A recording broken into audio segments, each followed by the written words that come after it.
I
mean, that was incredible, though.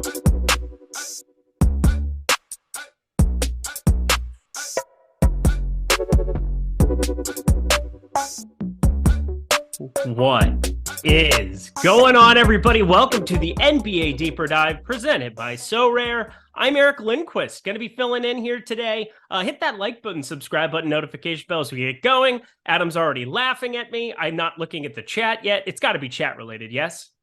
Oh, no, I was still laughing at myself. Oh, okay. Yeah, no, it was a hilarious conversation. I'm so happy. I'm so happy when I get to see my friend Adam, and he's in such a charming mood. Needs to be reminded from time to time that not everything in life is a competition, although I should probably take my own advice in that department, because I'm pretty sure there's really no competition that I'm not trying to win in my life, and I feel like you're the exact same way. Yeah, if you tell me it's a competition, I will try. I could not care. It could be something I don't care about at all. Tell me that I'm competing with somebody and that somebody's paying attention to it, and I suddenly care a ton. What's the, I don't want to say the most, but what's the most extreme thing that you've ever bet on that most people wouldn't look at as a competition? Probably the restaurant sales thing that just like I was talking to you about before the show. Yeah. Like, that's the one that just immediately comes to mind. Just something that like day to day, I wouldn't care at all about selling whatever else supposed to be selling, like menu wise, but tell me that we're tracking results for a week on who can sell the most, and I'm just winning it every time. What's the most you've ever bet on something that just is so dumb? Answer for me. I put $200 playing Jake Ari in basketball without realizing that he's a fake hockey player. He actually played basketball. That was very dumb. $200 to Josh at Pop-A-Shot in Dallas after I won the MMA final. Oh, okay. But you were like, you were high on life. Never mind. Before I won the MMA final. Oh, it was before it? We went out. Yeah, like a bunch of us went out to eat the day we got in, and the restaurant sports bar had like a Pop-A-Shot machine, and Josh is really good, and I'm not. And I just refused to give up. We were playing like $20 a game. I think I lost 10 straight games before I finally just gave up. Well, because you have to stand on a stool to shoot it over the cage. There's Jordan Klein. Welcome to the show, my friend. Jordan Klein, happy to be hanging out with you guys on the Deeper Dive Live Before Lock. I'm hanging out a lot over on the Odd Shopper channel. Jordan is bright red right now. He didn't see me going for that one. That one came top rope. I miss Adam Scherer. Go follow him at Ship My Money DFS here over on the Twitters. That's always good stuff. And I obviously love doing these shows here with Adam because we get to talk a lot of game theory, get to talk a lot of what's going on with the NBA playoffs so far. Before we dive in, because we have plenty of time to be able to talk about 3 games, and we're going to be talking a lot of hypotheticals when it comes to the Clippers in terms of what we think that starting lineup is going to turn out as. But what do you think the most surprising part of the playoffs so far has been? I watched my first full playoff game yesterday. So you've been watching baseball every night, haven't you? Yeah, baseball. Either baseball or just like checking out from sports entirely. Like I spend all day looking at it, losing money. Oh no, no man, I play cash games now. Nobody loses the cash games. Nobody does. It's NBA DFS. Nobody loses. Nobody loses at cash games. It's just the way it works. But yeah, so I don't have a great answer off the top of my head since I haven't followed that closely. I was surprised that the Kings actually held court, held serve at home. But Golden State did suck on the road all year, and the Kings are good at home. So like it wasn't shocking, but I did still think the Warriors would pull one out. I did too, but I bet the other side of it. I thought it was pretty good value based on what we were looking at. This evening, I'm kind of second guessing myself, so I'm excited to talk about that game. I think that's the one that most people are most excited to be watching, because, well, Philadelphia, they've been in kind of control of that series. Phoenix now getting to play a Kawhi-less Los Angeles Clippers team, and Golden State, Sacramento. No Draymond Green on one side of it here. Pretty surprised that it's Sabonis. Nobody really thinks that he's going to go completely nuts. Although the ownership is really starting to get there now that he's 9K. But anything you want to talk about before we dive into this slate? Not related to this, but I just thought about it when you said something about Sabonis, going nuts or not going nuts, like narrative based. How many points do you think LeBron scores next game? 500. Like, Dylan Brooks is an idiot. Why do you poke a player who's obviously one of the top 2 or 3 players who has ever played the game of basketball? What are we doing here? I said it to Lofty on Twitter yesterday. Like, Dylan Brooks actually said into a microphone, like the kind of thing that Michael Jordan would make up in his head to try and piss himself off. And he just went in front of cameras and said it about LeBron. I mean, do you think LeBron James is like going to just nutmeg him on a dunk? I mean, there's going to be some casualties on the floor in LA. It's coming. Yeah, it's coming. It's not going to be pretty. I can't wait. Also, has there ever been somebody with a more broke jumper than Dylan Brooks talking shit on a basketball floor? That guy shoots. It's like Sean Marion, but ineffective. Right. Like, what are we doing here? And like, I do enjoy Brooks. I think I like Dylan Brooks more than most people, because I get entertainment value out of, the heel factor. And I do think he's a solid, on-ball defender. But when I saw him just keep going with those comments, like if he had just dropped it at like, I don't care because he's old, like that was really funny and would have just been great. Yep. But then he threw in the like, I have no respect. I have no respect for anybody like, until they give me 40. Like, I think I know what's happening next game, man. I think I'll take the over on the old points prop. I'm curious to see what the public does with it, but it's gonna be fantastic. LeBron James, with modern medicine science, the guy takes care of him, immaculate care of his body. He's going to be playing to 40, really no problem. It's like almost 40 already, right? Is he like 37, 38? Something like that. Something like that. I mean, he's just ridiculous. 38. Yeah. I mean, he's just going to be a specimen for a long time to come. If he wants to keep playing, he will keep playing. He could be Michael Jordan playing at 45 pretty easily if you wanted. But yeah, I'm glad you added that because Dylan Brooks, what an idiot. That's really all it comes down to. Well, we'll talk about some other things coming up here. And I don't know. I don't really have a Draymond Green take. We should just get into the DFS of it, shall we? Let's do that. And then we'll talk a little Sorare here at the halfway point, or the 2/3 point, should I say. Philadelphia, Brooklyn. We're looking at a 5-point spread, 209.5 total, a super low total for this basketball game. But starting with the road team, the Sixers have been in control of this series, and it's been pretty impressive what we've seen from Tobias Harris and Tyrese Maxey. Ancillary pieces in terms of comparing them to James Harden and Joel Embiid, but they have just been awesome. But this team, by far garnering the least ownership of any other team on this slate right now, I feel like that makes me want to just force in some Joel Embiid at the top at 10-7. I think we have some value to be able to do it on this slate, whereas other slates I haven't felt that way. What do you think about Joel Embiid and James Harden to start it off? Yeah, I mean, I'm with you as far as I think there is just going to be value today. Similarly to, to yesterday, we had some value there that opened up. But yesterday was, I think, even more so like mid-range type value.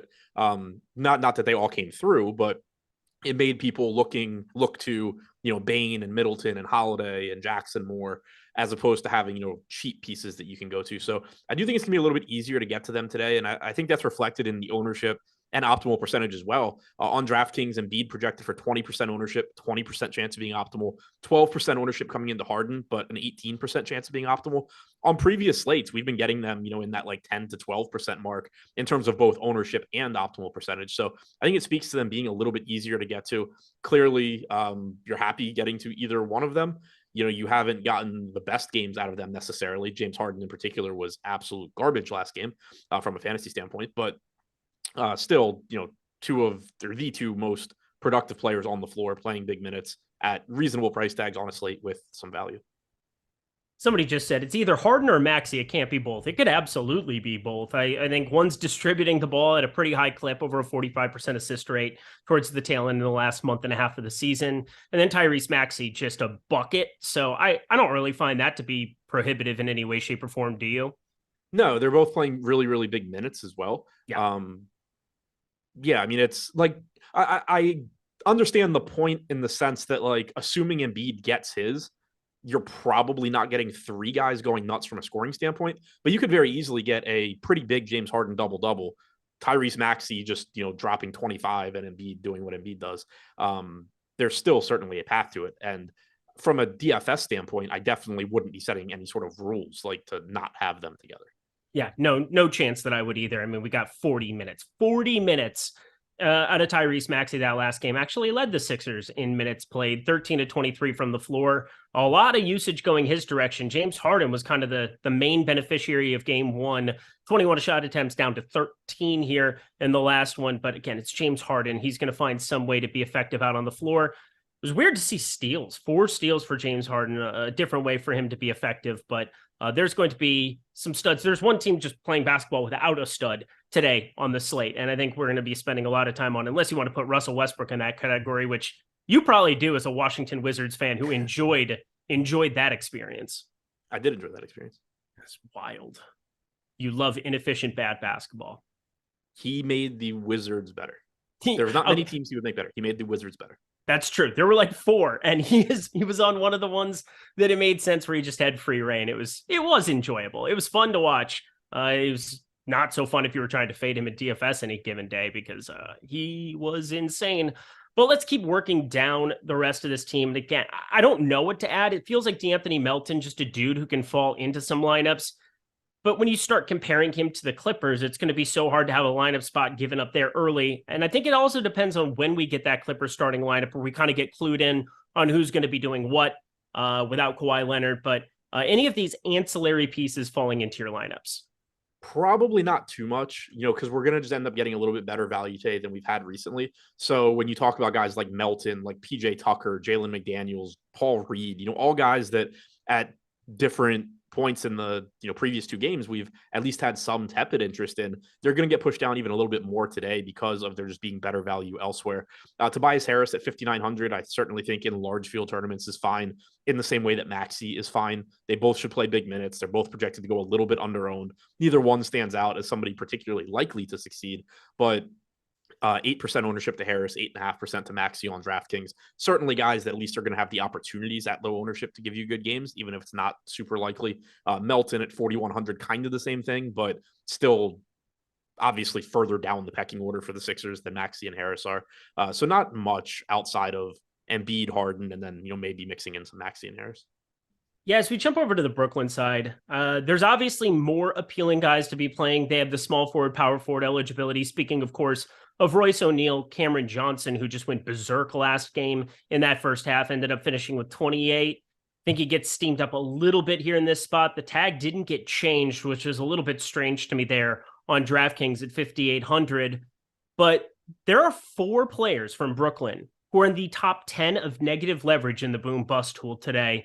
It's a pretty wild deal, and I think it just speaks to how good the value could become, or what we're assuming the value is going to be from the Clipper side. But I still think you want some of these guys falling into your lineups. What's your game plan for some of these early pieces, assuming we still don't have that Clippers news by the time it tips off? Yeah, so I mean, with the Clippers, you at least know stuff's going to open up. You don't know exactly who, but there's going to be something there. But on the other hand, like, that's already projected in. I don't know for sure who we have projected. I haven't looked yet to see who we have projected to, be the value that opens up, but sure we have somebody. So it's not I guess my point is it's not a situation like when you had the Q tag on Morant, the Q tag on Giannis. Obviously, they got ruled out ahead of lock, but if they hadn't, you were going to be in a position where like you were sort of projecting lineups as if those guys are in, and it's going to change what you would want to do with the early games. Who actually starts for the Clippers doesn't necessarily have that much of an impact on what I want to do with the Nets or the Sixers, because I know somebody's starting that doesn't normally start, and that there's going to be some value there. So when I look at the pricing on the Nets, I do think that they look cheap for the minutes that they're going to play. It's not a great matchup. They aren't great either. But in the first 2 games of the postseason, Mikal Bridges does have a 29% usage rate. He was, the leading usage guy for this team since he joined as well. Spencer Dinwiddie's playing big minutes. He's 7,100, only about a 21% usage rate through the first couple of games, but still a 28.5% assist percentage. And you do expect over a larger sample that usage rate probably comes up a little bit. I obviously have my own personal thoughts on Dinwiddie and would prefer not to play him. Well, but I think his assist rate is probably what I assume that's what goes up. I mean, he was sitting like 40-ish% there for the last 2 months of the season. And now you said sub 30% there, 7 and 6. You would assume that would be the thing that trails up. And I think just the fact that he hasn't had it yet and he's going to be sub 30%, I feel like he's kind of the most undervalued of the popular Nets to me. Yeah. And we saw this from Dinwiddie when he first came to the Nets too. Like you can just have a couple of games that you get unlucky on assists. And I remember Lofty pointing it out that he was running really bad on assists. And then you saw him, eventually get up to just shy of a 40% assist percentage. So in the 25 regular season games that he played with Mikal Bridges this year, he had a 22.5% usage rate, a 39.7% assist percentage. Through the first 2 postseason games, about a 21.9% usage rate. So down slightly there, but a 28% assist percentage, so down like 12 points, give or take.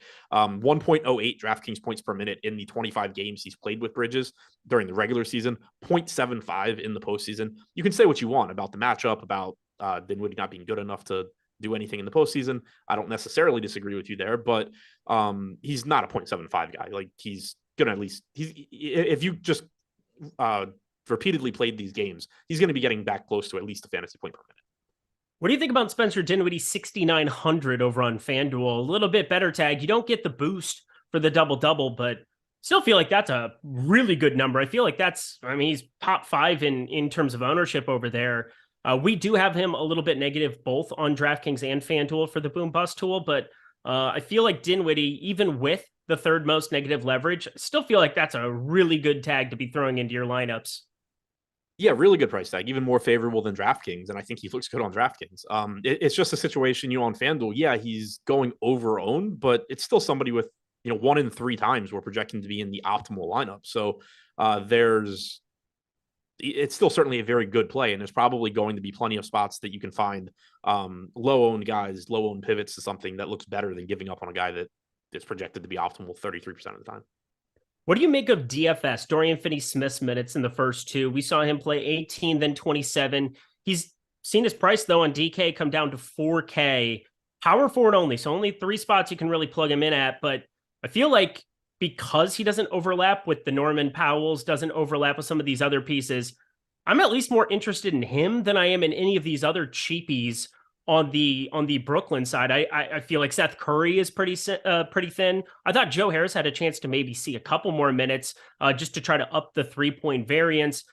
We didn't see that. 14 and then 13 minutes in those first couple of games. He feels capped, but I don't know what to make of Dorian Finney-Smith just playing 18 and then getting up to 27. Is it really as simple as he made a couple shots early in that game and they just kept him out on the floor? I think a lot of it is playing time, or not playing time, how he's playing, depending on how he's playing. The thing that's tough with Finney-Smith, in addition to his playing time obviously being very volatile, is he's not a good point per minute guy, like at all. He's very bad. 2/3 of a fantasy point per minute with Brooklyn this year. So it's not even like you're talking about somebody where, okay, well, maybe he plays 18 minutes and he's useless, but if he plays 28, then I'm really happy I played him. Like, on the one hand, I think that the ownership gap between him and Royce O'Neal is really interesting, because Royce O'Neal at 4,500 right now on DraftKings is projected for 33% ownership, 3 times the ownership Finney-Smith's getting for $500 less. But at the same time, it does make sense. O'Neal projects 5 points higher. And the reason for that is not only at this point, are you more confident in Royce O'Neal's minutes, but even though he's not a great point per minute guy, he's still like a tenth of a fantasy point per minute better than Finney Smith. So you have someone that projects for several more minutes on average and is the better point per minute guy. It makes it hard to actually make that pivot, even though when you just think of the names, it's just like, oh, well, Finney Smith is similar to Royce O'Neal, but it's like they're not actually that similar. I have a question from Ryan, and it's ironic because I have my little note sheet of things I want to ask, and it really is identical with it. Rinpack, shout out my dude. Day'Ron Sharpe, not in the rotation last game. He played 17 minutes, but I think, in my opinion, a lot of that was a wonky game script. It got really out of hand. Day'Ron Sharpe fell into some minutes. I mean, if you run into one of those game scripts, it's hard to imagine that a 3,300 Day'Ron Sharpe, even in 16, 18 minutes, isn't going to completely smash. But does he smash enough for you on this slate to warrant rostering even a little bit at sub 1%? Yeah, I mean, it really comes down to your risk tolerance there. Yeah. When you look at that first game, I think you said it, the minutes were misleading for one. He played 17 and a half minutes. Nearly 5 of that was garbage time. He also got a just kind of weird second half rotation. Like, he played 53 seconds in the third quarter, and then Nick Claxton came back in. Then they gave Sharpe 4 minutes and 15 seconds in the fourth quarter prior to subbing in Cam Johnson. So they were going to close with a small lineup, just like we saw them going with last game. Then the game got out of hand, and Day'Ron Sharpe came right back in. So one, he played like 12 minutes in that game. Two, it looked like they were very, very close to not really playing him in the second half then. And then they didn't play him at all in either half of the last game. So I think there's a very good chance he doesn't play here. Obviously, they lost the last game as well. They lost by 12 last game. They lost by 21 the game before. I don't think what they do or don't do with Day'Ron Sharpe has any impact on this series. But, like, could he play? And if he somehow finds his way into 17 minutes, you're going to be happy you have him at no ownership? Sure. But you have to realize that there's a pretty high probability that he is not stepping on the floor. For DraftKings purposes, Joel Embiid or James Harden, which one do you prefer at their current ownerships? Embiid. For Brooklyn, who do you prefer, Royce O'Neal or Cameron Johnson at their current ownerships? I think Johnson. I'm with you on both of those. I think that they both make sense. Wanted to just kind of round out this game in a different way. Anything else whatsoever from Brooklyn? I think Nick Claxton's kind of interesting in tournaments. Yeah. Sort of in the same vein as we were just talking about with Day'Ron Sharpe, except this guy's going to be on the floor at least at some point. He only played 20 minutes last game. He played 20 or 30 in the first game. Mm-hmm. Didn't look like they were going to close with him. Could, but didn't look like they were going to in that game. Only played 20 last game. I don't think he has to play a lot of minutes here. Like, they don't have an answer for Embiid. And so there's we've talked about it a lot before. There's always a tendency for people to be like, oh, well, the opposing team has a real center, so the center on this team has to play more. Nick Claxton's not stopping Embiid. Day'Ron Sharpe's not stopping Embiid. Their only chance is to, throw double teams at him, and and you can also sort of mitigate that by mitigate Embiid's dominance on the offensive end by trying to just have more shooters on the floor and, spread them out, make it difficult for Embiid defensively. So you don't need Claxton like matching up with Embiid. That's not doing any favors for the Nets. So they certainly can keep playing small here, but he's only 5,700. He's getting 14% ownership. There's no guarantee they run the same rotations as last game. If you tell me that Nick Claxton's playing the 30 minutes from game one at 5,700, I'm really interested in going there. If you tell me he's playing the 20 minutes, I wouldn't want any. But so that's why you're getting the low ownership. But the ceiling he gives you, if he plays well and plays his way into more minutes, is certainly pretty appealing. Yeah, relative to other shots for Brooklyn, though, they're 28th in the NBA out of 30 teams in terms of shots at the rim. And I think they're just kind of avoiding Embiid. It's such a weird thing because, you have something happen where Embiid gets in foul trouble. Nicholas Claxton's in a really good spot. You have something happen, and now the ownership's really low coming off of 2 bust games. He's still over a 1.1 fantasy point per minute guy. I think 14%. I think that's definitely a good shout out to kind of round out this game. Anything else? Nope. Cool. Well, I got something for you guys. 50% off any sport, platinum, weekly, or monthly package we have going here at Stokastic right now. It'd be really cool if, the one time I'm filling in for Josh, hey, happy 420, everybody. You think it's ironic that I'm here? I don't. I know why I'm here. Let's be dead serious. The man's in a bunker with a mask on somewhere. That's what I'm imagining. What was that? I said Laramie Tunsil on his draft day. Not a lot of people are going to get that reference. I did, and I appreciate it. To get access to everything here at Stokastic, it would be amazing if I could be the guy who, hooked you guys up with these tools today, and it wasn't, Luffy, it wasn't Adam. If you guys want me around for some stuff, maybe check it out. And it's 50% off right now. Again, it's not like I'm giving you something that isn't effective for you. We have the NBA Boom Bust tool the whole rest of the way for the postseason. We have MLB, top pitchers, top stacks. I know Adam's building out MLB lineups. I know I am on this show. So if you guys want to take advantage of all of those features that we have, including sports that maybe we don't have all the video coverage for, top fighters tool, things of that nature, get that weekly or monthly pass and get them 50% off right now. Ownership, lineup generators, lineup builders, boom bust tool, leverage scores, so much stuff for you guys, industry leading projections and tools. It's only if it's your first time checking these out. So 50% off using promo code SCORE. Check it out. Steve Buzzard, $350K last week. Eddie Lai, $200K this week. It's not ironic. It's the tools, and they are phenomenal at using them. They help curate them. That definitely helps. And let us help you guys figure out how to use them as well. Jump into that premium Discord, chat it up in the premium basketball tab. If you guys want to be talking hoops all the live long day, take advantage of everything there and win yourself some money here at Stokastic. 50% off using promo code SCORE. You've used it twice now. Do you think the word ironic means coincidental? What? You keep saying ironic instead of coincidental. Why are you calling out my grammar right now? It's not grammar. You couldn't have done that off show. Nobody was going to notice. I'm calling out your lack of knowledge of the English language, not grammar. Isn't it ironic? Damn it. Don't you think? I had that coming. It's like rain. You had it coming. Yeah, I walked into that. It's all right.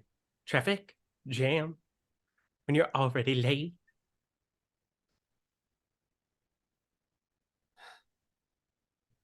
Speaking of score, Golden State, Sacramento. Don't interrupt me again. How about that? I'm the captain now. Sacramento, Golden State, 240 total. 240 total. How you doing this fine, lovely day? I think you probably heard Draymond Green not playing basketball today. Seems like it matters, but we start on the road Kings side, the 2-0 in this first round series, Sacramento Kings. And I talked about him a little bit on the onset. Domantas Sabonis. I'm a little bit confused because, again, I've been partaking in the prop streets all year long. I'm a little bit surprised to see Domantas Sabonis and what's happened here in the aftermath of Draymond Green getting suspended, because it seems as though these lines have not changed at all. And I get Kevon Looney. He's mainly been the guy covering him there, but it feels like that's a massive defensive piece overall on the interior that they're going to be playing without. Now, from a DFS perspective, $9K, the price has come down, but so is the ownership. He's sitting at 35%. How are we handling stud Domantas Sabonis compared to other centers like Joel Embiid? Seems like a pretty good center to be getting to, just a lot more expensive. Yeah, I really like Sabonis at 9K on DraftKings. That is a great price tag. He's playing huge minutes, and this is somebody that played huge minutes all regular season too. It's not like it's surprising that you're seeing, 39, 40 minutes out of him. You were seeing 36, 37 in the regular season when he avoids foul trouble. And like you said, you're just missing the key defensive piece for Golden State. Like, sure, you're still going to have Kevon Looney out there. And, we've seen in previous postseasons that he can step up and make a difference defensively, but not having Draymond just has to make this a more appealing spot in general for Sacramento, but also, in the front court. And the cheap price tag, even if Draymond were in, I would like Sabonis at 9K. I don't really know how you wouldn't like him at least a little bit more with Draymond out. We only have him projected for a 25% chance of being optimal. It honestly seems a little bit low to me. Maybe it's just because he is center only. You do have Embiid on the slate, but I'm with you as far as really liking Sabonis at 9K. It's just a phenomenal tag. And again, I feel a little bit, I think it makes sense that now people are going to get there. But I was just surprised looking, and as I was putting together projections and looking at our stuff that we had over here at Stokastic, and I feel as though the baseline for him has to change at least a little bit without a Draymond Green on the floor. Like, it affects Sabonis, I think, offensively more than it affects any other piece on the Sacramento side, right? You would think so, yes. You would think, just from inherent basketball knowledge, but of course, now the ownership is definitely there with the diminished tag, but I don't care. I'm going to be playing him. He's going to be in my main lineup. But Malik Monk, oh boy, his minutes all season long were pretty tough to get a grasp of. Well, not the last two, 29 and 31, tons of usage, tons of opportunity. coming off the bench pulling the second most ownership over on DraftKings today. I don't know how to treat Malik Monk in my lineups today. What are you planning on doing with him? I still like the price tag is the thing. At 5,600, I don't think you need 30 minutes from Malik Monk for him to be a good play. If you did, I'd be, more concerned because, like you said, we have seen big playing time from him in the first 2 games, but he's also scored really well. We've seen plenty of times in the regular season where it's just like, oh man, Malik Monk's playing really well. It looks like, we can finally trust his minutes. And then he goes out there and he starts out 0 for 4 and he is right back on the bench, after Terrence like Ross. 6 minutes. He's Terrence Ross. Right. So I'd be scared. Like if you took what Malik Monk has done in the first couple of games from a playing time standpoint and what, he averages from a production standpoint, you'd be talking about somebody that is suddenly priced at like 6K, 6,500, something like that. If you put him at that price tag, I'd be pretty scared because still he would have upside if everything breaks his way, but he'd be really risky. But with his price tag just kind of very slowly increasing, now up to only 5,600 on DraftKings, there's still, like, if he plays 24, 25 minutes, he can still potentially pay off that salary. Now, chances are if he plays well enough in those 24, 25 minutes to pay off 5,600, he's probably playing 30 minutes. But it's just, he's not quite as risky still because that price tag hasn't really moved. The scary part minutes-wise, would be that, like, Kevin Huerter played a total of 27 seconds in the fourth quarter last game. There's no guarantee that happens again. In the first half, you had Malik Monk close the half alongside Kevin Huerter, but you had De'Aaron Fox on the bench there. So Monk was basically closing the half over Huerter. Then Fox picked up a foul and Huerter came in for Fox. But you basically saw both halves of that game. The plan was for Monk to be on in the closing lineup and Huerter not to be. You also had Davion Mitchell close both of those halves.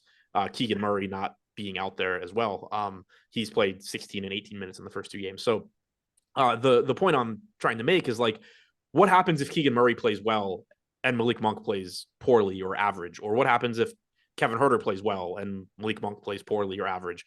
There's some games, if you just played this out 100 times, there's some games where Huerter and Murray take minutes from Malik Monk. So he's not safe, but he's still cheap enough where I think the reward outweighs the risk. I think this is the thing that I wanted to talk most on this show about was the Kevin Huerter, Davion Mitchell situation, because I think there's a lot of places on this slate where I think ownership is pretty secure. Like with a Domantas Sabonis, if he's not in foul trouble and this game's competitive, he's going to be playing a lot of minutes, 37, 38 minutes probably.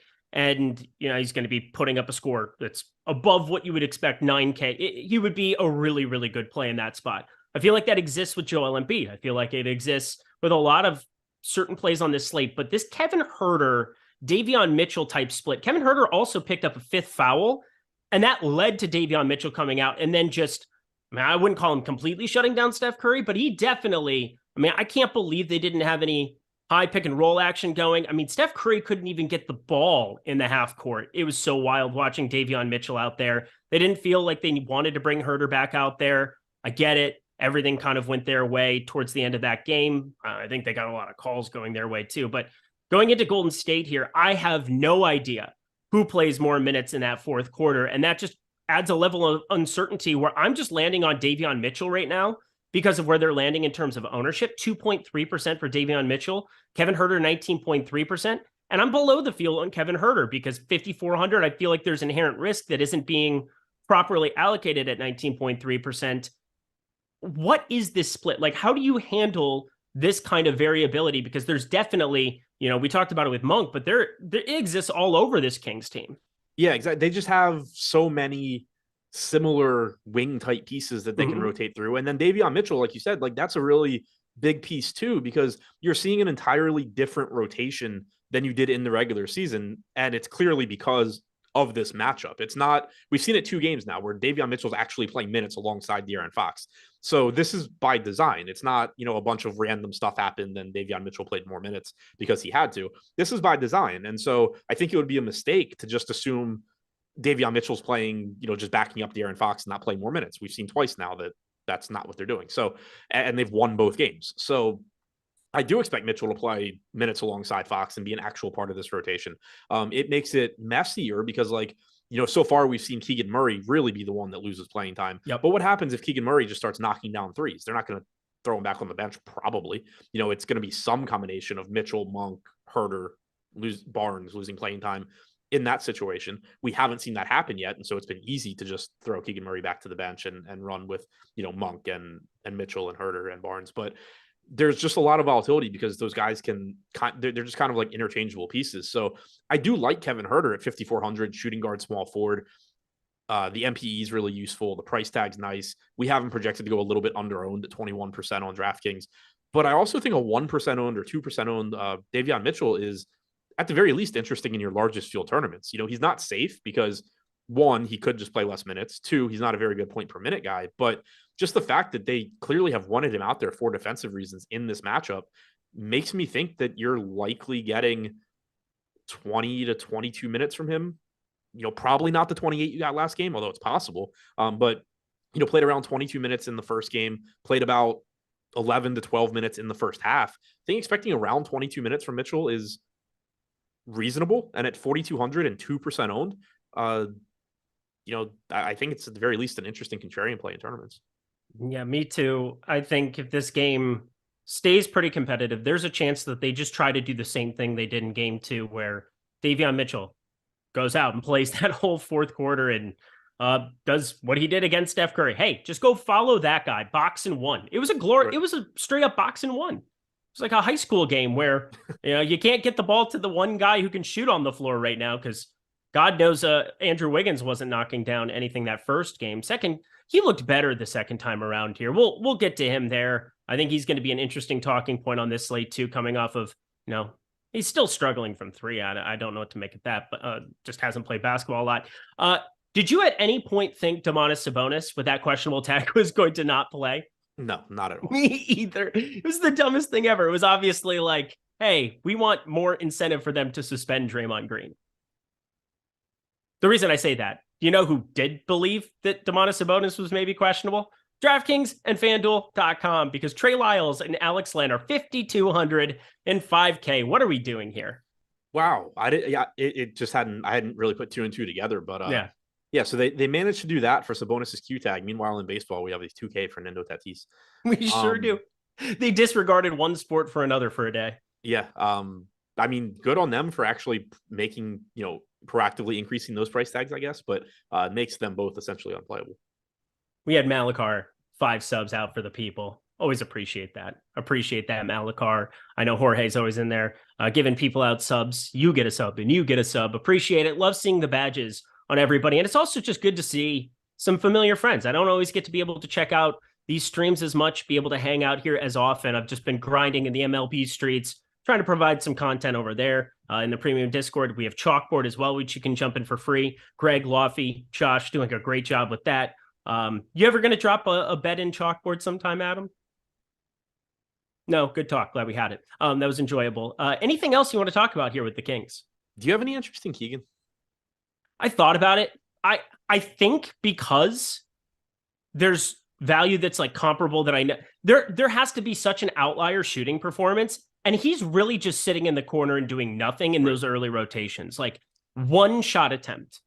It would be so hard to see a scenario where he gets 12, 13, 14 shot attempts to really justify competing with like a Norman Powell or something else. Not that you can't play them both in a lineup, but like he's the one guy. Like I would much rather at the current ownerships just take shots on Davion Mitchell because I think there's a clear path at like comparable ownership, like 2.3 and 1.5. Like just give me Davion Mitchell where I can see a very clear path to him being on the floor for longer. Yeah, I think that's where I am as well. I liked Murray in tournaments going into game 2, because we saw him play like 16 minutes in game 1, and it was like, all right, that could very easily be a fluke.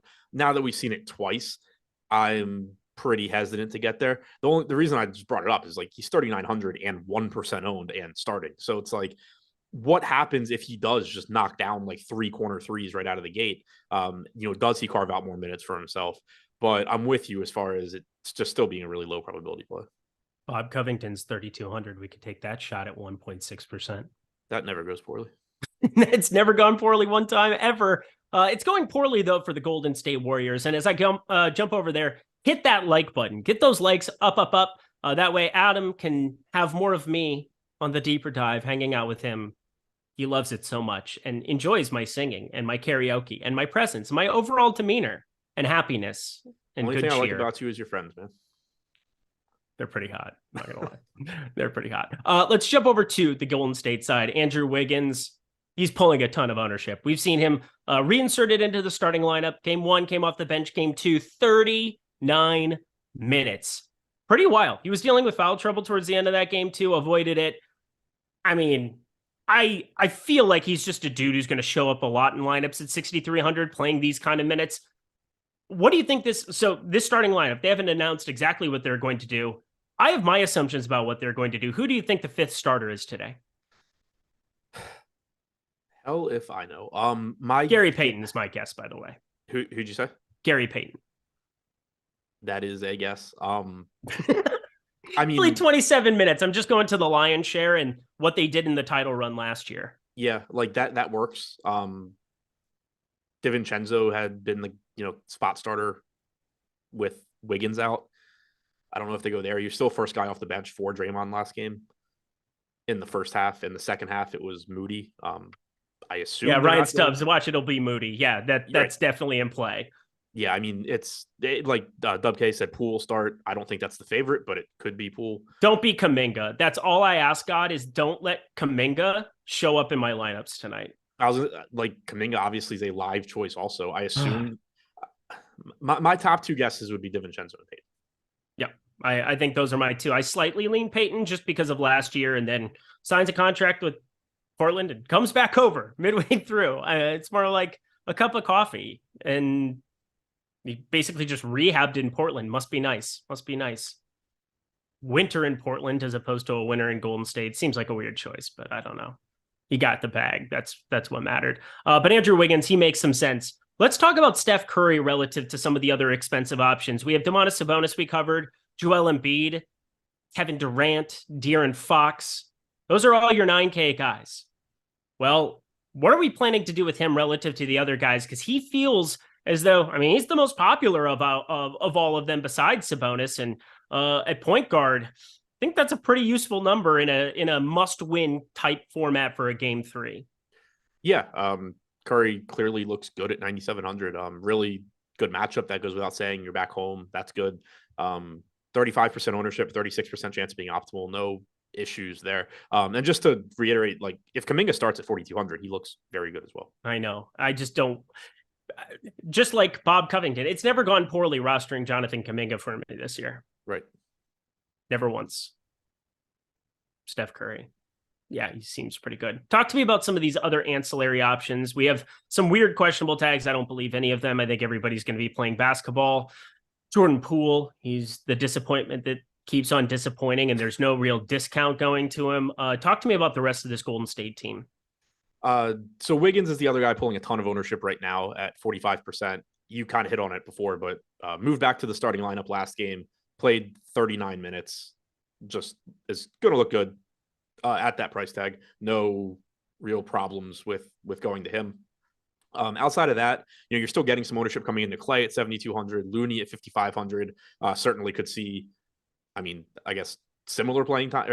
I think it helps solidify his playing time. Like he played 23 minutes in game 2, played 32 in game 1. I think it is likely he's playing 30 to 32 here. So 5,500 looks pretty good for him. If Payton starts at 4,400, I certainly like that. If he's coming off the bench, you can go there in tournaments. The ownership will come down, but obviously he's going to be riskier as well. Kuminga, sort of the inverse of that. Right now we have 4% ownership coming into Kuminga, 12% chance of being optimal. We have him projected to come off the bench. It looks like if he starts, that ownership is going to skyrocket, but you can also feel better about his minutes. Same goes for DiVincenzo. Actually, I guess we have DiVincenzo projected. I don't know. We have DiVincenzo getting 14% ownership, but only a 3% chance of being optimal. So I guess something in our ownership algorithm has DiVincenzo starting. What I think it is, and I'm looking around the industry, other places, I was just kind of throwing it in, and it seems as though a lot of them are projecting DiVincenzo as a starter, and we are not. Right. Yeah, I was gonna say that's what it looks like by. Yep. So we have ownership coming into DiVincenzo, but very little in terms of optimal percentage. That's another one where it's just gonna get cleared up when we get a lineup. But if DiVincenzo starts, solid value at 4,300. If Payton starts, solid value. Same goes for Kuminga. Whichever of them come off the bench, there is still a path to a good game for them and the ownership's going to be lower. They're just that much riskier because, they're not getting the first minutes. But there's going to be value between those three. It's kind of just a matter of exactly how the lineup shakes out. Jordan Poole at 6K, 4% owned. There's a part of me that wants to like him because he can score, but the issue is that it's not like he's an efficient scorer. And for him to get more minutes and be productive at 6K, it means some combination of Steph Curry and Klay Thompson taking a backseat to Jordan Poole in a playoff game when they were down 2-0. Doesn't seem super likely to me. It doesn't. I wish he were 4K or 4,500. That would make it a really fun puzzle to figure out. I think at 6K, we all see the ways that this just doesn't go well. Draymond Green being out, I don't think it really gives leeway to just, hey, we're going to put Poole on the floor there and make that work out. It's definitely going to be more. They just put De'Aaron Fox in a pick and roll, and then Jordan Poole's had no answer. It's been really, he's one of the worst contracts in the NBA come playoff time.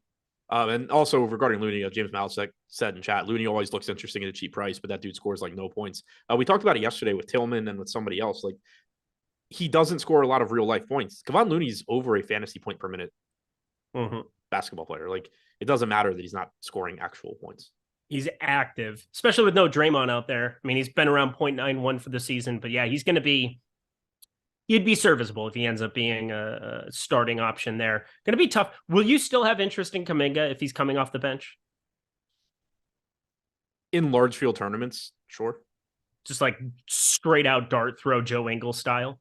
Yeah, I mean, I guess the path would be that he comes in, he plays well defensively, he finds his way into the closing lineup. Oh, that was a great alert to just get. Liam Hendricks, cancer-free. That's great stuff. That's really cool to see. It makes me happy. Also like seeing you have a positive reaction to something. It's great. Don't get it a lot when we're on shows together. Well, the way you said it, I thought I was going to look down and see like Steph questionable or something. Oh, no, no, I was not leading the witness in that way. Not trying to do anything there. This game is going to be fun to watch. We have 14 minutes to go. Anything else you want to cover here before we head to the main event for DFS? No. Okay, cool. Let's talk a little Sorare, shall we? Yes. Hit that like button, subscribe button, notification bell for us as we talk a little bit about Sorare. And if you guys haven't checked it out, it is such a fun site to be able to go play where you can get, you sign up right there. You get a free limited card right now when you get 5 cards off the primary market, or you can get your free packs. Get your packs to start off your collection in the NBA streets and then also the MLB streets. Yes, we're going to be doing some MLB content here. I think Greg and Neil Orfield already firing up a little bit of that in the Sorare streets, but you can get a card daily drop. Select your free card every single day throughout these playoffs. That is also going to be something that's very useful in terms of building your collection for this year, for next year. They have week 51 that's going to be starting up here next week for the next grouping of games. It'll be like the game 5s, I believe, would be when it starts, but they have pickup. They have the limited competitions. They have so many great offerings for the NBA. Nothing has really changed there in terms of their contest offerings. They still have the great stuff.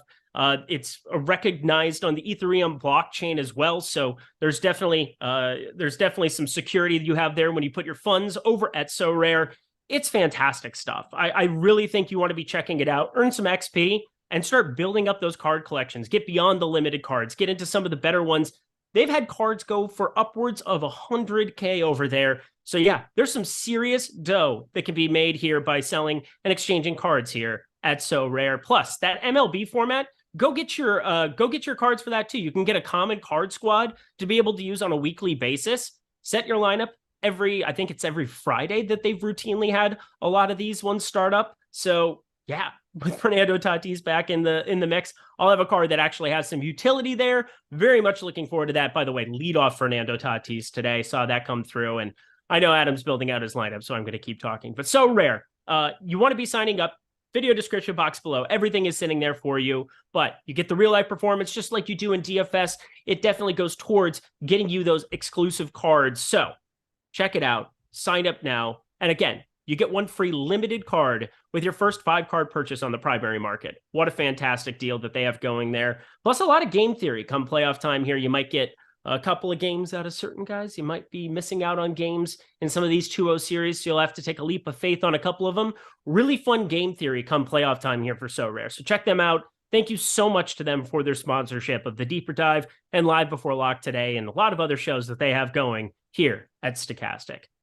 All righty, my friend. All your baseball updated, all your 100% Tatis ready to go? Yeah, just playing cash, so 100% Tatis. Yeah, well, there you go. Let's play the guy with a 250 WRC plus in the minors right now in 8 games. Good Lord. What are we doing here, DK? But Trey Lyles and Alex Len. Oh, we can't let them slide. That's for sure. Let's go to Phoenix. But by the way, I didn't actually read your article. What was your take on over under Tatis? Oh, so it's not talking about it over under. And I think Steve Buzzard and I were on the same wavelength about this. It's looking at, well, if I have a 5-man Padres stack, it's not like I'm not going to be okay playing Fernando Tatis in that. It's going to be all right playing a 3-man stack and having Tatis in that. But I don't know how I get over on it when the guy only has a 19% chance in the top batters tool of being the top shortstop on the day. You have Trey Turner, you have Xander Bogaerts on his own team, and salary doesn't really matter on this slate. You only have Senga, Mr. Ghost Fork himself. Senga Genesis, probably my favorite nickname ever.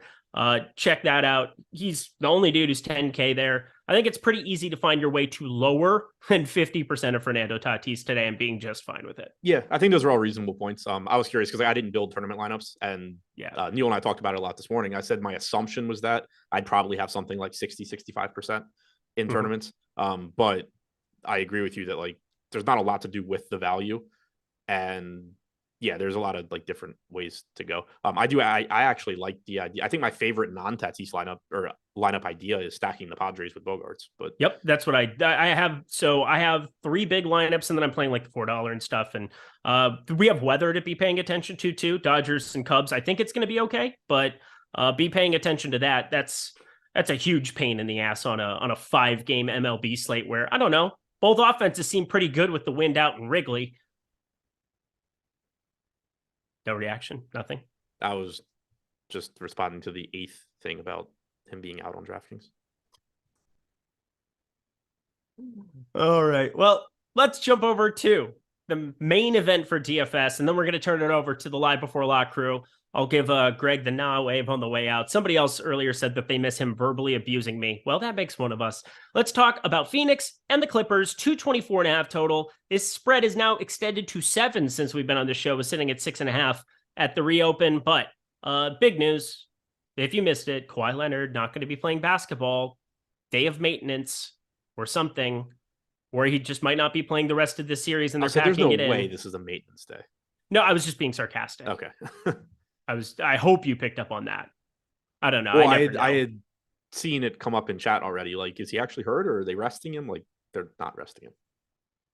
With the value we have on the Clippers side, I think there's access in the same game environment where you're going to be playing a lot of Clippers to be able to get to Kevin Durant, Devin Booker, DeAndre Ayton, Chris Paul. Those are the 4 main facilitators, main scorers, main fantasy producers on the Suns side.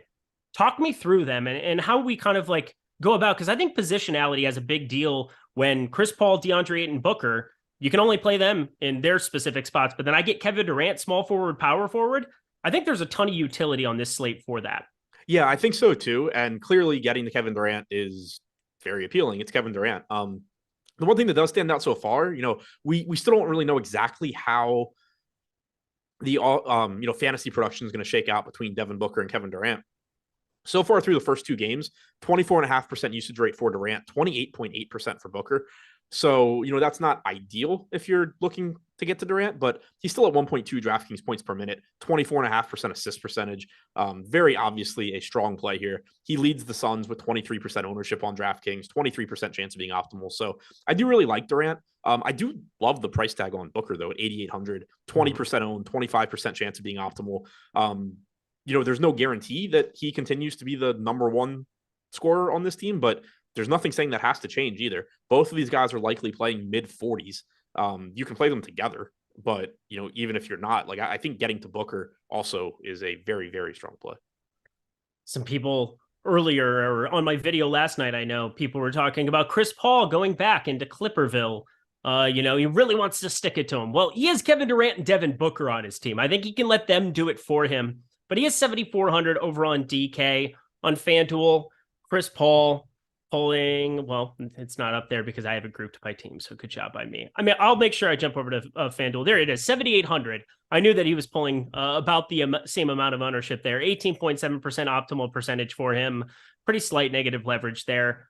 I've not been all that impressed with Chris Paul through 2 games of this series, and yet he's been pretty serviceable from a fantasy perspective. We're looking at him put up the double-double that was with rebounds and assists in game 1, didn't bring points along for the ride to really close it out. And then the next game, 16, 8, and 4 it was.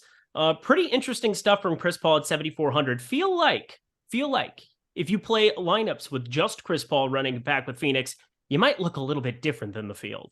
Yeah, I like the price tag here. The thing that is nice or makes him somewhat contrarian in tournaments is that Spencer Dinwiddie is 7,100 on DraftKings compared to Paul at 74.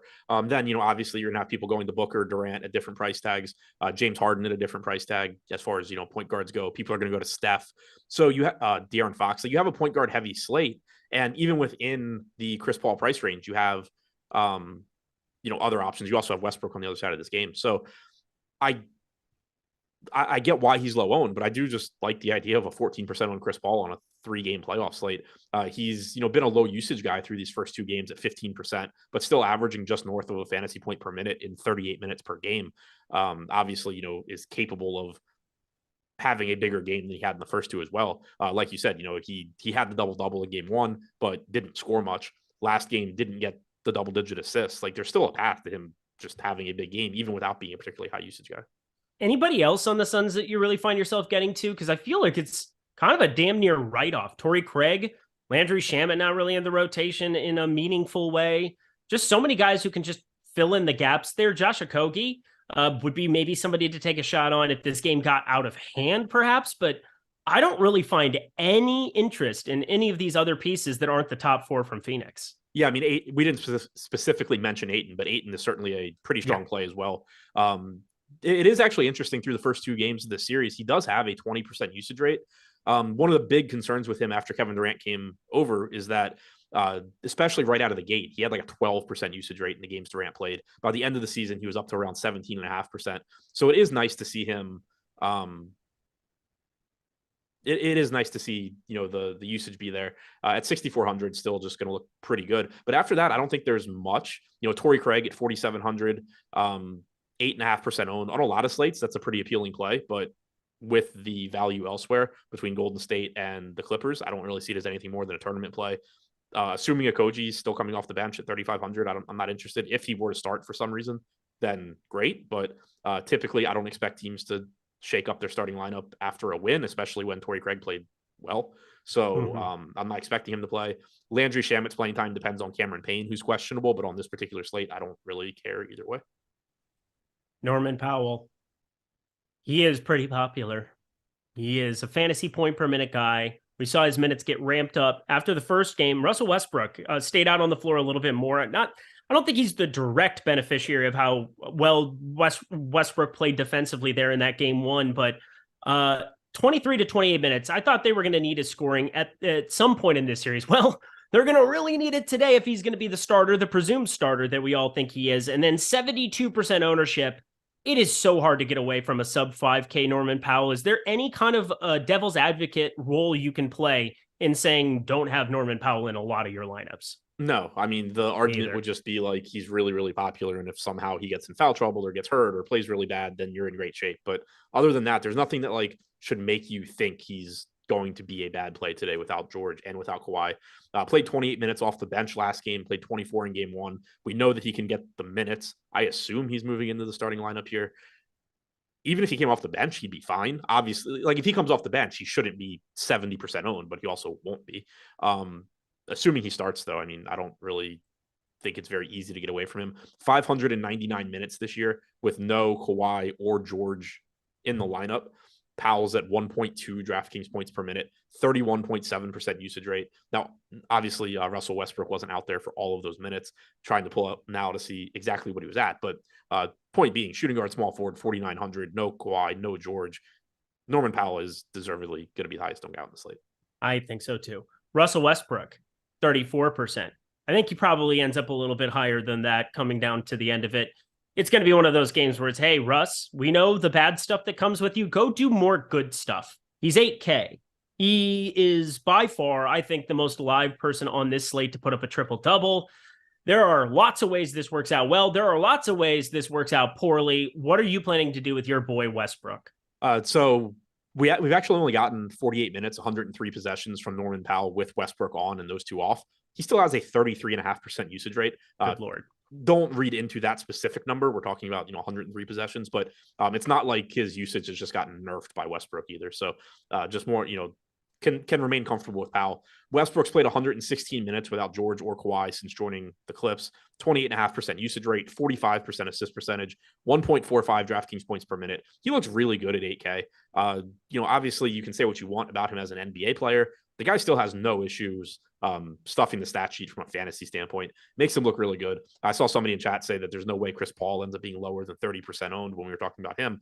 This is a big reason why he will be lower than 30% owned. Not only do you have Harden and Fox and Curry and these and Dinwiddie, these other point guards, but you have Russell Westbrook at $600 more expensive than Paul, playing without any of his primary guys, while Paul's playing with Kevin Durant and Devin Booker.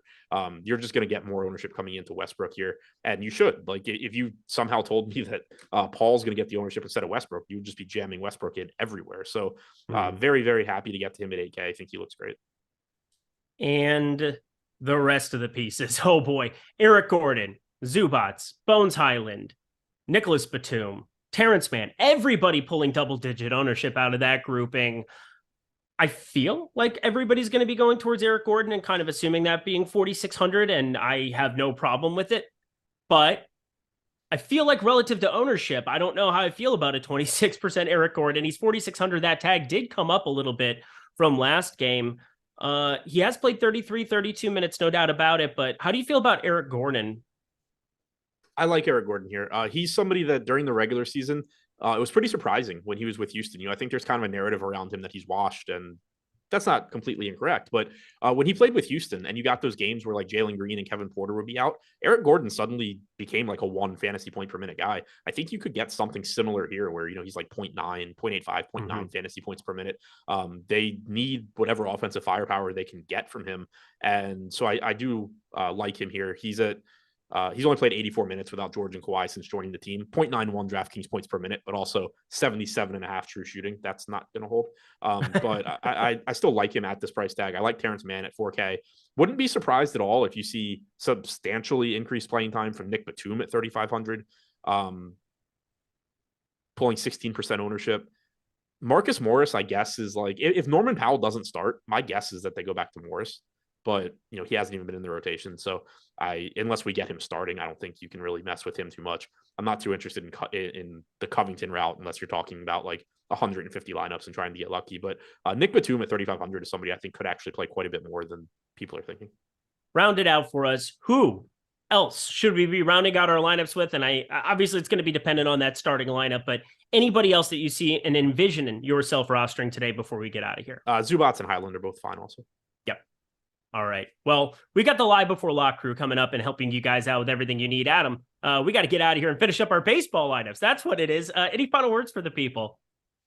Keep an eye out for starting lineups from the Warriors and the Clippers. What great insight, Adam. That was phenomenal. Pay attention to news. That matters. That's crazy. Do you want to go? Oh, I'm gone. Been gone for an hour. Guys, it was great to see you. Hit that like button, subscribe button, notification bell. We got Live Before Lock coming up next. See ya.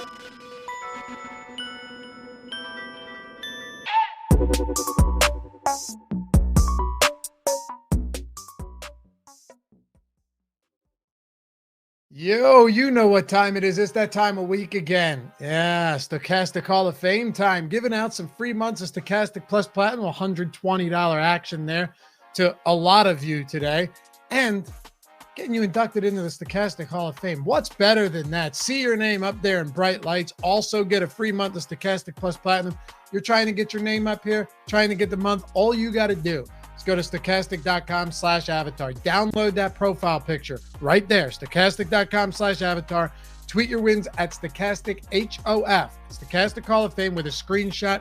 Maybe you want to say something nice too. You don't have to, but if you want to, that's cool as well. And get a free month of Stokastic Plus Platinum. Get inducted into the Hall of Fame, and we'll do it each and every week. Let's get it started. Now, a man who he's with us here at Stokastic. We got to shout out our own guy here, Steve Buzzard, because what a monster week we saw from Steve, using and repping the Stokastic MLB tools. Pumped MLB is back, and this is the Colts, by the way. 2 tips to win all the money this year. 1, the MLB tools from Stokastic are hands down the best in the industry. 2, always be sure to make at least one lineup stacking the Dodgers. That's the first 100K from Steve. Then we got 3 days in a row from Steve, 50K.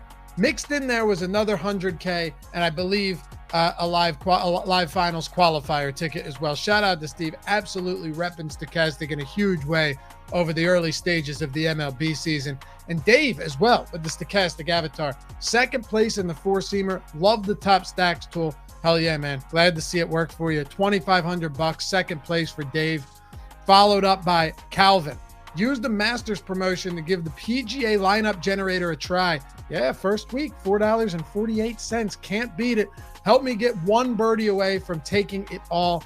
Had the old avatar, just updated to the new one. Hopefully I can still get my free money. Yeah, we got you, man. We got you. Thank you guys for all the insightful content. Congrats, dude. That's awesome to see. Using the brand new PGA lineup generator. And Lisa, been a good start to the MLB season. Thanks to Stokastic, plus a bonus of the free month. Yeah, Jujubee, you've been up here before. $500. First place in the mini max all day. We'll take that. And Dave, another Dave Oliver. Thank you guys for your awesome MLB content. Well, thanks for using it. Thanks for watching us, Dave. 3rd, 4th, and 5th place in the Monday MLB pinch hit. Rocking another Stokastic avatar, but still Stokastic nonetheless. Get the one that says it, though, man. It looks better. XFL expert El Cuatro Loco took down the quarter jukebox last night thanks to #FadeCores and the Cubs going off in a shootout last night. Yeah, first place in the jukebox for El Cuatro Loco. Nice little $166 win there. Followed up by Andrew. Nice to get in the Stokastic Hall of Fame early into the baseball season. Best tools in the business, especially for baseball. Yeah, shout out to you, Andrew. First place quarter juke. Dude, our guys just crushed the quarter jukebox every single week. Travis Scott, I'm not rocking the avatar, so I don't expect a free month. That's all right. If you could give me a shout out, that'd be greatly appreciated. Ship the mini max, like I said, quarter jukebox, mini max.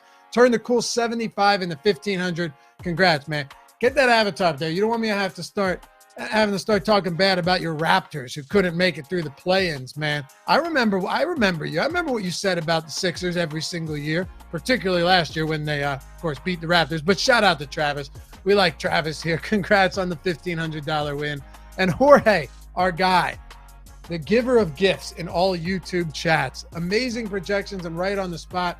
Finally, your Phillies lofty help me out. Finally, help me out. Shout out for today's show and tips from EMAC and Digital and Terry McBride. Help getting the same lineup 2nd and 4th in the mini max today. Thanks to Stokastic for amazing tools. That's awesome, Jorge. You were up here last week, I think, too. What's that? $1,320 some, 2nd and 4th place. Beautiful stuff. And then you've got Colin. We got a lot today. Told you. Shout out to Petty Theft. Yeah, a friend of the show. We like Petty Theft here, too. And Neil Orfield for being goats at what they do individually. Thanks as well to Stokastic HOF. $800. First place in the end one. The Ultimate Fight Show. Shout out to my peeps, Stokastic.com, for all their insight. Went off their recommendations, but had a few specific plays that hit. Keep up the great work. Yeah, okay. Some monster parlay wins, 25 in the almost 1,900. And don't forget our Bet Pro tool, Odd Shopper. All that's free for the first week. You got links in the description, guys, if you want to check those out. And Ryan finished 2nd out of 55K in the 25-cent contest last night. Great tools led to a nice bankroll booster for a small stakes player like me. Hell yeah, dude. $250 on the quarter pinch hit. We'll take it. And finally, Cohen. I was a Wiggins 3 away from taking down my first tournament. Shout out to the Live Before Lock crew, always dropping knowledge.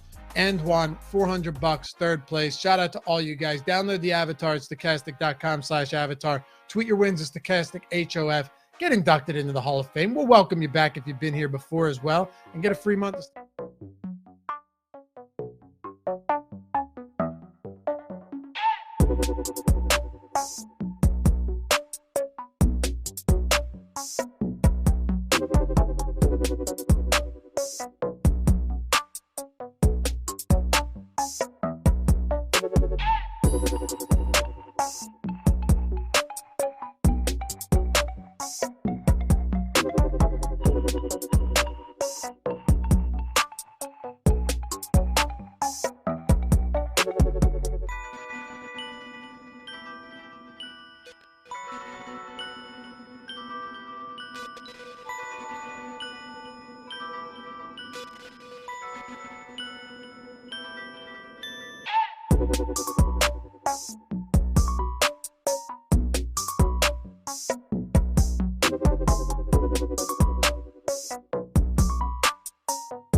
What is happening, everybody? Welcome to a Stokastic NBA Live Before Lock. And it's going to be an interesting one because we don't have that many playoff slates that have a lot of value.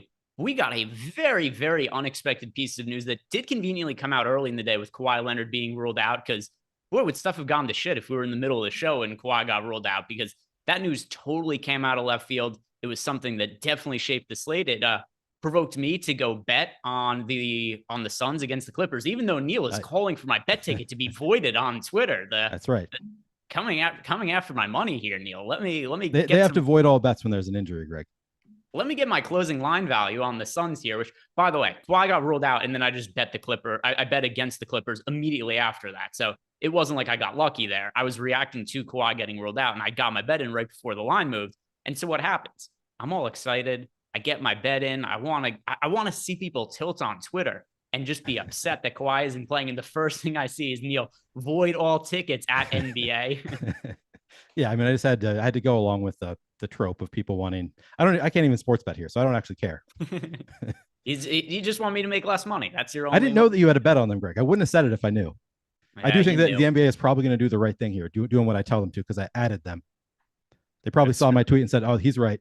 We should tell the books to avoid all bets." Yeah, Adam Silver is going to get right on that, as if he even has any kind of say over these sorts of things. But yeah, so that's going to be a main talking point for us, is just which Clippers value we want to hit on and who stands out, who's underowned, who's overowned, all of that, the normal stuff. And we're also sponsored by Sorare today. So we're also going to be doing our 30-minute post-lock show today. We're going to be talking about Sorare. And I think we could do a pretty fun breakdown of some of the playoffs, Neil. So on Saturday, what Ryan and I did is we went through all the teams and we talked about whether we thought they were live to win the finals and some sleeper players from each team. I think now that we have a few games under our belt, we could run that back for Sorare, but now with some updated information. So now, knowing like the Clippers situation with Kawhi and the Warriors being down in a 2-0 hole, I think we'll have some interesting ways to break down some potential upsets and players that we could think are sleepers to look at for Sorare going forward. So look for that in the post-lock show, guys. And as you come in, like the video, subscribe to the YouTube channel. But right away, Neil, this Kawhi Leonard news, considering that he's out, and I know that a lot of it's already been talked about. They talked about it on the show before, but immediate reaction, Norman Powell looks like the best value on the slate. Do you agree with that? Pretty easily. Yeah. Norman Powell, 4,900, clearly going to take on a bigger role. He's going to have more usage, maybe pick up more minutes as well. We have his value relative to the next best at 6.5x value. The ownership will be there, but we have projected for 33.5 minutes. We have projected for 32 fantasy points at 4,900, which on a regular season slate, like towards the end of the year, might not have even really stood out that much. Like we had several of these for like the last week of the regular season, but in the playoffs, as you said, you don't get this kind of value in the playoffs. So I do think that Norman Powell, probably the best value play on this slate. He is also he's not even really that score independent, actually. Looking at he's like somewhat score independent, but not extremely. I think it's a relatively safe play. I'm running 150 lineups today. Would you like to guess what my exposure to Norman Powell ended up being in those 150 lineups? Assuming I don't have to change anything, which I do assume that I'm not going to have to change all that much with the news kind of behind us. Guess my ownership that I ended up coming up with on Norman Powell when I ran my lineups. 88%. Higher. 95%. A little bit higher. 96%. Yeah, so no, I'll just give you a number at this point. 98.67%. So nearly in all my lineups, Norman Powell ended up coming in. So yeah, I'm going to be massively exposed to him, even though he's projected to be so popular today. I'm going to be overweight to the field, near lock play for me, my most rostered player by a mile. Is that too aggressive to you, or how are you going to be handling Norman Powell relative to his ownership? I don't think it's too aggressive. Like I think that I'm going to be lower than that. I'm going to try to probably be close to the field, maybe slightly above the field is where I'll end up. I just ran my first crunch and of course got to 100%, but that's before I have adjusted anything. So that's just a little bit of randomness on cap on players per team. And I got to 100% Norman Powell, which often is going to happen when one player has such a great value relative to everybody else. But yeah, I don't think that I'm going to be in the 90s on Norman Powell. My guess is that I'm closer to like 80%. Yeah, and part of this too is just the fact that obviously 80% is still a lot as well. We're kind of splitting hairs a little bit, but part of this too is just that you don't see value like this pop up very often. And we do have value on the Warriors as well because there's no Draymond Green, but just the Clippers value in particular is just a different beast to me. And it's something that we should be focusing in on. By the way, if you're playing cash games, the easiest no-brainer in the world, you're playing Norman Powell in cash. So definitely somebody that we should be getting to there. We got some super chats rolling in, and then we'll talk about some of the other players we like getting to from the Clippers. Starting off here, we have a super chat from Ace of Spade. Do I even have to read it, or do the people already know what the question is going to be? It's going to be tiers. He wants to know all the top options in each tier. And tier 1, we've got some studs to choose between. We've got Steph Curry. We've got Joel Embiid. We've got Kevin Durant. I did end up coming with Steph Curry as my most rostered player in tier 1. And I do think a little bit of a narrative fits into play with Steph. And I use the word narrative loosely, but I do think it's reasonable to expect Steph Curry to play more minutes today than he normally plays. They're down 2-0 in the series. There's no Draymond Green. They are going to be really reliant on Steph. And it's not that Draymond Green's absence means Steph Curry's usage goes up. Draymond's a low usage player. What it does mean is that the Warriors' defense gets worse. And that means they're going to be more reliant on the offensive Steph Curry, even more so than usual. So I think Steph plays a bunch, takes a ton of shots. He's a priority for me. So tier 1, Steph Curry. Tier 2, Domantas Sabonis. Tier 3, Russell Westbrook. That is one very heavily influenced by the absence of Kawhi Leonard. Tier 4, Andrew Wiggins. Tier 5 is Kevon Looney. That's one that's definitely impacted by the absence of Draymond Green. And then tier 6 should come as no surprise. If you guys are playing tiers today, Norman Powell in tier 6 may be the biggest no-brainer we've seen in tiers of the entire season, because it's like Norman Powell versus Royce O'Neal. Yeah, give me Norman Powell for this particular slate. So that's the breakdown of tiers. Ace of Spade, thank you for the super chat. Next question is coming from RADM. Radom. Had my biggest loss yesterday because of the blowout in the Heat game. Which game today has the biggest blowout potential? I don't want it to happen again. Well, I mean, there was some lopsided games yesterday for sure. Yesterday was a really weird slate with the blowouts. Yeah. So, I mean, the answer has to be the Suns against the Clippers. But if you're foregoing the Suns-Clippers game, I think you're making a mistake. But at the same time, I think, just answering your question, the game that has the most blowout risk, I have to think, is the Suns and Clippers game. It has the widest spread. There's no Kawhi Leonard. Yeah, I mean, it seems pretty clearly to have the biggest spread. Wouldn't be honestly that shocking to me to see the Warriors take care of business at home, even without Draymond. Just Now they're at home. They're down 2-0. We talked about how, I mean, it's pretty narrative based that I think Steph is just going to take over this game, but it just wouldn't shock me because it's at home. They're down 2-0. I could see the Warriors really putting the heat on Sacramento, but we'll see. That's not really what I expect. I just think it's a possibility. Yeah, and the other thing too is it's only a 3-game slate. It's so hard to just totally remove one game from your player pool. And then also, if I'm not mistaken, yesterday I'd have to go back and look at the standings. I don't have them in front of me, but there were still really good fantasy performers in the Heat Bucks game. Like, you still needed that game, even though it was a blowout. You needed like Bobby Portis, Drew. Yeah. Bobby Portis, massive game. Drew Holiday, massive game. Brooke Lopez, massive game. Joe Ingles, massive game off the bench. So I understand the game was a blowout, and because of the lopsided fashion, it did lead to less minutes, and some players didn't put up the fantasy points you would have expected. But you still needed that game. You still needed it in the absence of Giannis. So I hear you, RADM, that you don't want to get exposure to a blowout, but you still needed it last night. So Sam Van Dam just got a premium with the 50% off special. Doubled my money back already this morning on the MLB slates. Neil, I'm coming for you in the XFL this weekend. Are you scared? I already responded in chat. You come with the king, you best not miss. Exactly. And by the way, Sam, you're coming at a man in XFL who's wearing a Brahmas hat right now? Yeah. Come on. How much team gear do you have? I clearly have good taste if I chose the Brahmas as my team, and they have, I think, 3 wins now. I don't even know how many. They're not a great team, to be honest. But yeah. Come on. Who's Sam. your favorite? Who's your favorite team? Is it, by the way, are the Brahmas the worst team in the XFL? I don't think they're the worst. I think they're probably like the 3rd worst team in the XFL. They're not good on offense, but they have a very good defense. Yeah, I bet Sam's team is the 2nd worst in the XFL. I bet it is too. Yeah. Good luck, Sam. By the way, if He's anybody an else Arlington Renegades fan. Yeah, sure. Or I don't know, the Las Vegas Dragons. Is that a team? Orlando Guardians, another bad team. There's another. There's a Seattle Sea Dragons. All right, I was close enough. Yeah, I'm sure they're Are they terrible? The Sea Dragons, they're okay. They have Josh Gordon on the team. Hey, happy 420, Greg. There we go. Yes. How are you celebrating? Happy 420. So one thing, by the way, there was almost a schedule mishap today, which I think people will appreciate this. Josh Engelman, who I assume is just out celebrating his day, was almost mistakenly added onto this show.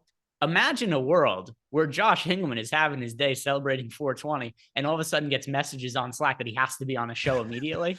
It would have been pretty funny. We should have at least had him on for like a guest spot. Like, people would have loved to see Josh on the show, even if he's not prepared to talk about the slate.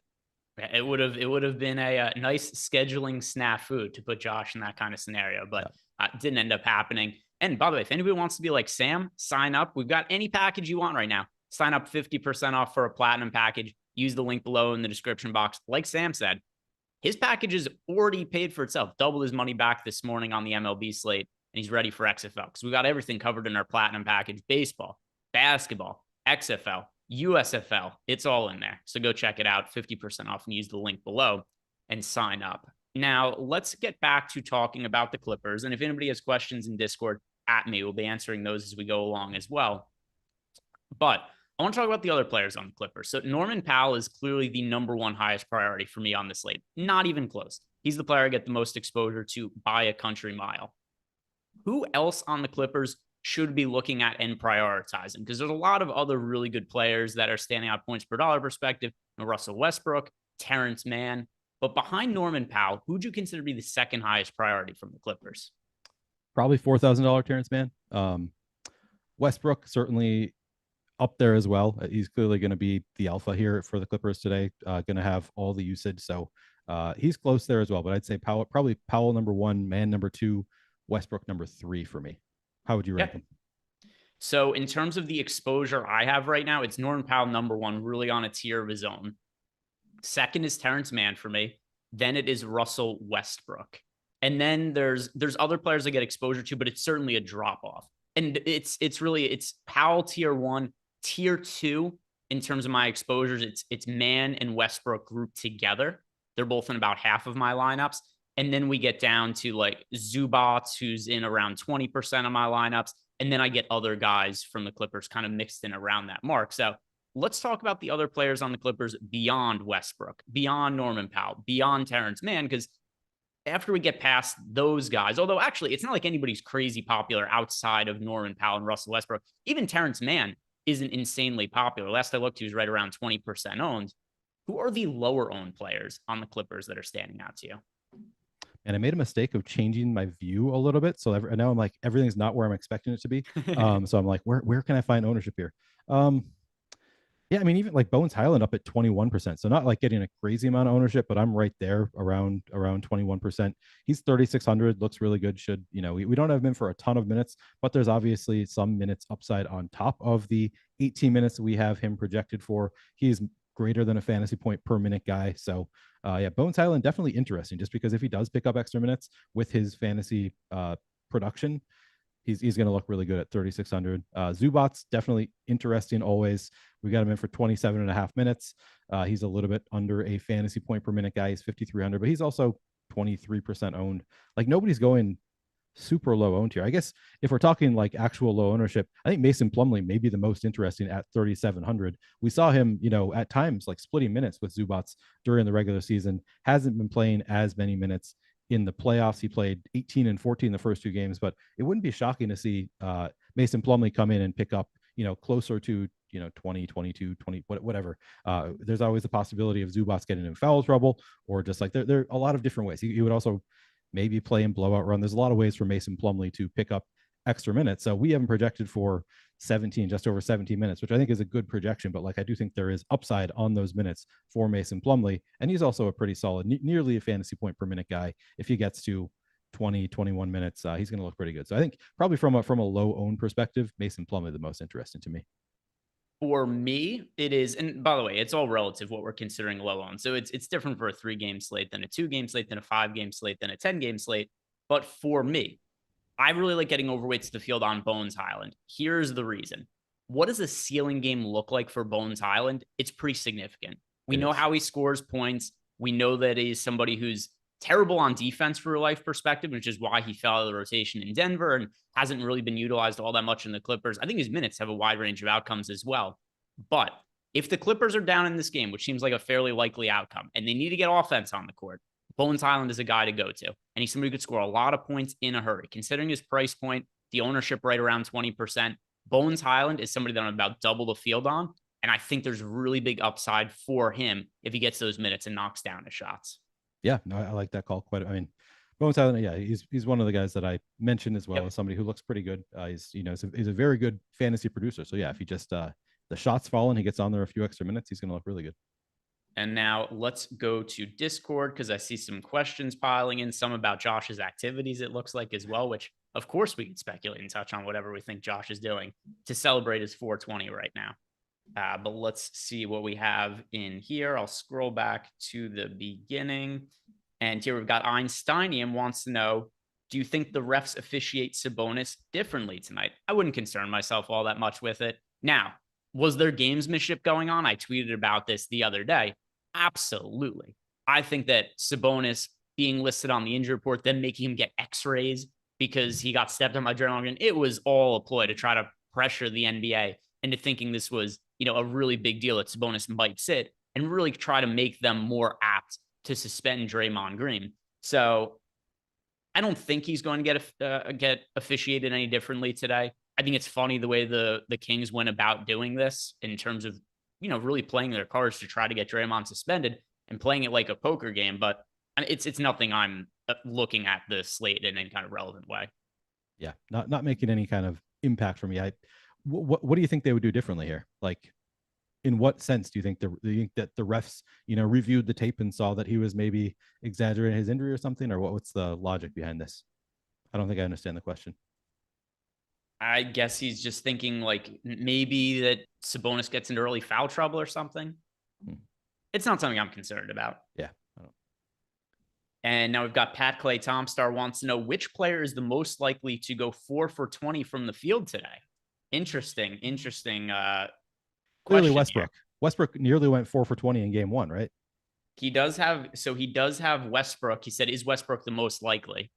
Yeah. You would think absolutely. So. By the way, I would say Bones Highland is up there, but I don't know that if Bones Highland is missing his shots, I think they just take him off the court. Right. I don't know if they let him go. Not going to get 20 shots up. Yeah. Jordan Poole is very live to go 4 for 20 from the field. That's a good answer as well. I still think it's Westbrook is number one here, but yeah, Jordan Poole. Yeah. Pretty good answer. Westbrook is number one because we know the volume is going to be there. I think Poole is 2. Would you say? I mean, I actually think Norman Powell is live to go 4 for 20. Yeah. He's live to go 4 for 20 from the field. It would hurt us a lot. Still be the best points per dollar play on the slate. Yeah, true. 4 for 20 from the field. Got some interesting options.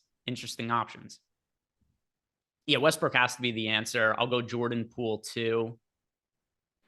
Who else? Who could go 4 for 20 from the field? Like, there's guys on the Warriors outside of Poole, like Kuminga could certainly do it, but I think they would, because, he's going to be getting extra run in the absence of Draymond Green, but I think he probably comes off the court before they let it get that bad as well. Right. Yeah, nobody else that I'll throw my hat in the ring to and go a 4 for 20 prediction. It's a fun game to play today, though. It is a fun I game. like it. Good question, Pat Clay Tomstar. Trouble 35 wants to say, here, dial Josh in, please. We want to know what strain he's smoking today and how he's consuming it. Glass, joint, apple. The people need to know. I wouldn't know how to get in touch with Josh today. I mean, maybe we could just message him and he's there. I have no idea. I haven't tried. Telepathy. Yeah. Telepathy. It could be pretty far gone by now, though. The next question here is from JEW wants to know, would Bones be your favorite player for under 3,700 in utility if he already has Mann, Powell, and Westbrook?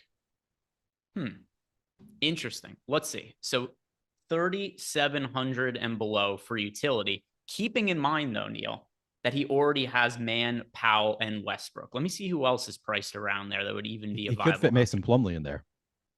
So I think you're probably going to say Bones, and Bones is going to be the higher projected player there. So I'll say that. But we're talking large field GPP. If you're fairly chalky elsewhere, I would also throw Mason Plumlee in that conversation. Nick Batum also in that conversation. Yeah, right. Because he is 3,700. So that would work. He does score fantasy points in a different way than Bones Highland. Right? He scores his fantasy points in a different way than Mann and Powell. I'm still going to answer Highland there, though. Yeah. And also, all these guys are cheap enough. It's not difficult to envision a world where Mann, Powell, and Highland could all land in an optimal lineup. Even if, on a regular slate, we might consider that to be counterintuitive and negative correlation and whatnot. I'm not too concerned about that for today. What is the most amount of players you will allow from one team in your lineups for this slate, Neil? Because this is a pretty particular one. I think I actually went 5 today just because the value is so good on the Clippers. Yeah, I believe I'll double check that. It was between 4 and 5. I kind of went back and forth. Yeah, I landed on 5. I don't love it. I'd much rather have, 4 or 3 for a team, but yeah, I'm allowing up to 5. If I get it too much, I might cut back. But yeah, currently I have 5 allowed from one team. So I allowed 5 from one team, and only 1% of my lineups ended up with 5 players. Yeah, I'm looking through mine right now, and I actually haven't seen any yet, so we're good. Yeah, so I've got some in there, but when I, weeded out my lineups, I only came up with 1 that actually had it. So not the end of the world. Let's see, what do we have next? This one comes from the Maharishi. Wants to know, can you play Herder and Monk together in a GPP? I just don't find them to be high priorities today. Yeah, I'm not setting any rule against it. Let me see if I guess I don't have a rule. I didn't do anything to not have them in the same lineup. I think they're fine to play in a lineup together. I don't imagine I'm going to get there a ton. Yeah, let me look at what I have for these players in terms of the amount they got in my lineups. So, yeah, I'm underweight to the field on Monk. I'm underweight to the field on Herder. So I'm already underweight to both of these guys based on our projected ownership. It's hard for me to say you want to play them together just based on that. You can't, there's no inherent issue with it other than I just don't love them individually as plays relative to the slate. Yeah, I'm actually above weight to the field on Herder. I don't know if I'll end up there, but yeah, I don't have enough of them in my set of 100 lineups that I'm all that concerned about it. Probably if I'm hand building, I think I'd still be okay with it. Now we've got another question here from Noah. Noah wants to know, thoughts on Batum and Gary Payton on DK? The lineup generator is giving me a lot of them. So yeah, I think Gary Payton is a really good contrarian play in large field tournaments. He's somebody else I'm overweight to. So Gary Payton is, I shouldn't say contrarian because he's projected for, mid-20s ownership, but I'm overweight to that number. Something about double the field on Gary Payton, the mitten. A lot because what he brings to the table could, at least on the defensive end, replace some of what Draymond Green does. Now, they're different sizes. They play different positions. But I do think the Warriors are going to be hurting for help on the defensive end of the court today. That's where I think Gary Payton could really help and play a big role. We know Jordan Poole is still banged up. He's officially listed as questionable in the injury report. I suspect Poole will play today. But even with that said, I think that Poole could be compromised enough to where Payton just gets the extra minutes. And Payton might be the better NBA player than Jordan Poole anyway. So Gary Payton, considering his cost, is somebody I do really like quite a bit there. So yeah, Gary Payton, I get to a good amount of. Batum, my first run, I got 58% of Gary Payton for what it's worth. I don't know if I'll end up at 58%, but that is the first run. That's what I got. Yeah, Batum, and as for Batum, I have less than 10%. I'm looking. We've Batum projected for 16.6% ownership. My exposure to Batum 16.6%. He's definitely interesting. Like, do you think Batum could pick up extra minutes? Like, his minutes are way down. He had 1 minute. He had one game. I guess 2 games since he started starting like 10 games ago. He's had 2 games where he got to 30 minutes. I guess he had 2 pretty solid fantasy games. He had that first game he started against Chicago. He got 43 fantasy points. Then he had another game of 24. But he's clearly you'd expect him to get more usage without Kawhi in there, maybe extra minutes as well. So I do think Batum is a decent play. I think the ownership is about right. Yeah, like I said, I mean, I'm almost dead even with the field in terms of exposure and what the field's doing. So I don't have like a strong tape on Batum relative to ownership. He's viable. I think he's properly owned, but I do think Gary Payton has a lot more upside than the field is giving him credit for. JEW would rather have more players from the same team from the Clippers or Golden State. That is the Clippers for me because it's the team I have more exposure to. Yeah, and they're just generally cheaper. Like the players you can play from the Clippers that you really want to get to. I have a lot of. I think those are my 2 like highest exposed teams overall. Actually, I'm fairly certain that they're my highest exposed teams overall. But like the players I'm getting from the Warriors are like Steph Curry, Klay Thompson, Andrew Wiggins. So they're more expensive. I'd be less inclined to play a lot of expensive players from the same team as opposed to value plays.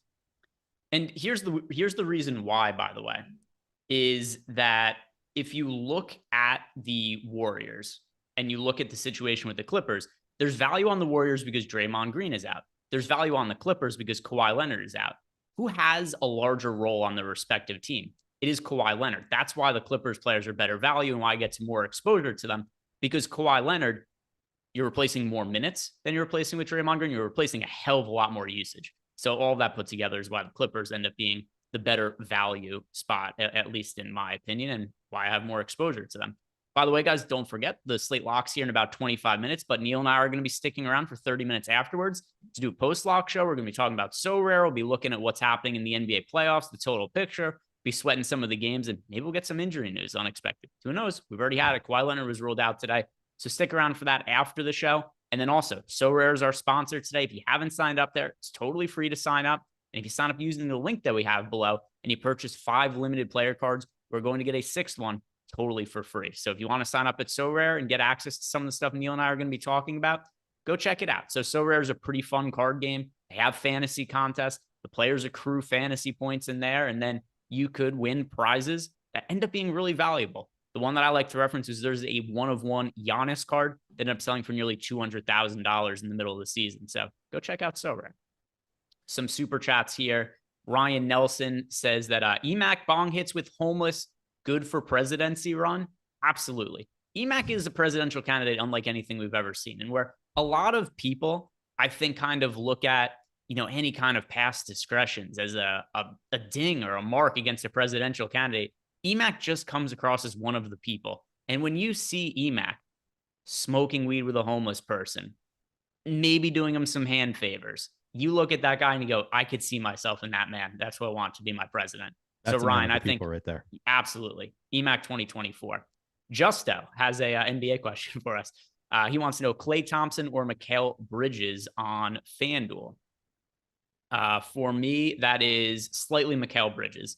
And it's close. They're 2 players I get fairly similar exposure to. The difference here, though, is that if you're not considering price points and it's just who scores more fantasy points, Mikal Bridges is $500 more expensive. And if salary isn't an issue there, I say go with Mikal Bridges. James Magruder, highest projected player for 3,800 or under on DK. Off the top of my head, I'm pretty sure that is Bones Highland for me, but let me go back and look. 3,800 or lower. Yeah, Bones Highland. Bones Highland. Bones. So that covers all of the super chats that we have right here. I know there was a couple more Discord questions as well. So we'll go back into this. One is the fake Ryan, who is just responding to Malcolm Brogdon officially getting ruled sixth man of the year. I do have futures tickets on Malcolm Brogdon from before the season. I would have preferred if Quickly won. I'd had a really big payday if Quickly ended up winning, but can't complain about it. Brogdon as long as I think 18-1 for sixth man of the year. So we do get a Brogdon confirmed for sixth man of the year, edging out Emmanuel Quickly. We've got a question from Cleveland 27. Favorite play on the slate for DK? Norman Powell. I have him in almost all my lineups, so I have to say him. Let's go through our lineups though. Neil, have you been able to build some out while we've been going here? Yeah, I've got some built out. Okay. So why don't you do it for DraftKings and I'll do it for FanDuel, and we just go over the players that we think warrant the most exposure. Sure. So starting at the point guard spot, who do you get the most exposure to? Point guard, DraftKings. Give me a couple names. Steph Curry, Terrence Mann, Russell Westbrook drops off a cliff. Terrence Mann, Steph Curry on FanDuel. Shooting guard. Shooting guard is very simple on FanDuel. DraftKings, who you got at shooting guard? Norman Powell, Gary Payton, Terrence Mann. Yeah. Terrence Mann, Norman Powell, just by a mile on FanDuel. There's a pretty big drop off. I get to Gary Payton next, but it's Terrence Mann and Norman Powell, and then everybody else as far as I'm concerned. Small forward, DraftKings, who you get into the most? Yeah, a lot of the same names. Norman Powell, Andrew Wiggins, Gary Payton. Yeah, Andrew Wiggins and Norman Powell for me on FanDuel. Power forward, Neil, what are you looking at there? Andrew Wiggins, Cameron Johnson, Royce O'Neal right now. For me at power forward, Andrew Wiggins and Domantas Sabonis. Center, what are you looking at center? Kevon Looney, DeAndre Ayton, Domantas Sabonis. Yeah, so Sabonis, he's my most rostered center on FanDuel, but a lot of it is going to be because he has the power forward and center eligibility. So once we get past him, it is Joel Embiid and DeAndre Ayton for me on FanDuel. So Sabonis, technically it's him, but a lot of that's because of, like I said, that power forward eligibility. Super chat from Trevor Beaver. More minutes for Looney, or does it go to a guard? I think it's game script dependent. It stands to reason that Looney will play more minutes, but I don't think he gets all of the extra minutes, right? I think that there's a number of guys that could go to. One that I mentioned before, I think Gary Payton is live to play extra minutes. He's somebody I'm overweight to the field too. I like him a lot. He's somewhat popular, but I think he should be higher owned. So Gary Payton, I think, is live to get extra minutes there. Any role players from the Warriors that you are getting additional exposure to outside of Gary Payton, outside of Kevon Looney, anybody else that's really standing out from Golden State? Yeah, let me see. As far as role players go, those are the two most kind of by far. Mm-hmm. I do kind of like Jonathan Kuminga at 4% ownership. I'm getting to about 15% Kuminga, so he is the third there for me of the role players for the Warriors. I'm getting to a decent amount of. Yeah, let me see. What do I have of Kuminga? I was getting a ton of Kuminga earlier in the day, and then just as we got more value, my exposure to him came down. So I am underweight to the field on Kuminga now. But once again, it's just a factor of we have all this Clippers value. Kuminga became less of a priority for me. But there's obviously a world where Kuminga picks up some of those extra minutes and it doesn't go to Gary Payton. And then I've got egg on my face and my lineups don't look all that great based on that. But yeah, Kuminga is somebody who definitely fell by the wayside a little bit for me after that news came out. Actually, let me refresh the ownership and see where Kuminga's at now. I don't think Kuminga's super popular anymore. All right, so refresh here. Kuminga is now projected. Yeah, we got Kuminga projected for 4% ownership on DraftKings, and on FanDuel, he's projected for 11% ownership. So he's a contrarian option. He's definitely live to pick up extra playing time. Is he somebody you envision you'll get a lot to? Kuminga, I mean, I've got 15% currently. I don't really want to go heavier than that. He played like 4 minutes in one of the recent games. So yeah, I don't think that I'm going to be like jamming in Kuminga, but I'm definitely going to be above the field. Yeah, I have less than 10% of them. Just like I said, just better value opening up over the course of the day. Could I end up being wrong on that? Yeah, very possibly. Next question we have here is from D Buff. Curry or Kevin Durant, he wants to know. I have a lot more exposure to Curry. I mean, I think Kevin Durant, I think the field will too, I assume. Let me actually double check and make sure that we have Curry at 35. Actually, we have Curry at just 35%. So I think the answer is just going to be straight up Curry for me. You have Durant at 23%. I guess he's a little bit more contrarian, but yeah, if it's just a 1v1, I'm going to take Curry there. Curry's my most rostered pay up option today. And some of it's because of those things I mentioned before that I kind of hate talking about when it comes to NBA DFS, but I think they're relevant in the playoffs. I think it's relevant down the stretch of the regular season. This is a game that the Warriors really, really need to win. Not going to call it a must win because they could get down 3-0 and they could win 4 games in a row. But it's a game they would definitely like to win. They like to win more than they like to lose. And I do think with their backs up against the wall and no Draymond Green, I think we see Steph Curry play the most minutes he's played probably of the entire season, unless something goes sideways. Like if there's a blowout or if there's foul trouble, that could impact things. If this game plays fairly competitively, if it plays to the 6-point spread that books have currently set it at, then yeah, I think we are going to see Steph Curry play the biggest minutes he's played of the entire season. And I also think because of the situation, you could see a little bit of an uptick in usage in Steph Curry, where he takes the load on his shoulders and says, I have to be the guy for us today. I really like that analysis. They'd like to win more than they'd like to lose. I think that was hitting them with a hot take here. Hey, but the main reason being is that it's a situation where I think it changes how they approach the rotations. No, I do too. I just hate the term must win when their season doesn't end if they lose. Yeah, it's not a must win. It's really, really need, like I don't know how to phrase it better. Exactly. Would really like, you're right. It's hard. I was going to say really need to win. And then I'm like, it's kind of the same thing. That's They'd prefer winning today. They would prefer to win today. It would be their preferred outcome. It'd be their preferred outcome and a strong enough desire that I think will impact their rotations and the amount of shots certain players get up. Yeah. Could be Travis from Canada. Hey, Greg and Neil, happy 420. What's your favorite weed smoking song? Mine is Lunez. I got 5 on it. Let's see. So I don't know that I have a favorite weed smoking song. Like I don't smoke at home ever. So like usually when I'm smoking, I'm out with friends who have offered me marijuana. So it's Jordan Klein hates it when I use the word marijuana. Afro Man, because I got high, I guess I would say if I had to choose one, but I don't have an answer because I don't really like smoke at home and listen to music.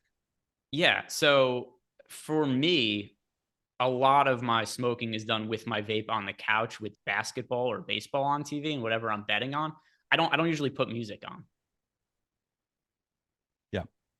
I feel like there was a time in my life where I would have, but just at this stage of my life, it's like I'm smoking after softball. Like we're out on a field. We don't have music going. I don't know. Yeah, I mean, the pretty easy answer is because I got high. I mean, when I was in college, I just thought that was the funniest song in like high school ever written. So did you say because I got high? Yeah. It's definitely the one that I've listened to the most over the course of my life when smoking. CW89 says Neil is a moocher. Yeah, I absolutely am. Like I've literally never bought weed for myself. I don't like I've given money to people at times, but yeah, I'm not you're right. I'm a moocher. Yeah. But only in that 1 sense. Only in that 1 sense. That's what they say about Brahmas fans. Jordan, would you like to throw your 2 cents in here? Do you have an answer? Yeah, like Rufus Du Sol. That's probably my favorite. Was the audience able to hear you when you said that, by the way? Yeah. Okay, cool. So there's Jordan Klein's answer as well. Thank you for the super chat. Could be Travis. Could be Travis, could not be. Who's to say? But we answered your question. Nobody knows. Thank you. We appreciate it. Trevor Beaver. Oh, no, we already answered that one. That was the question about the minutes there.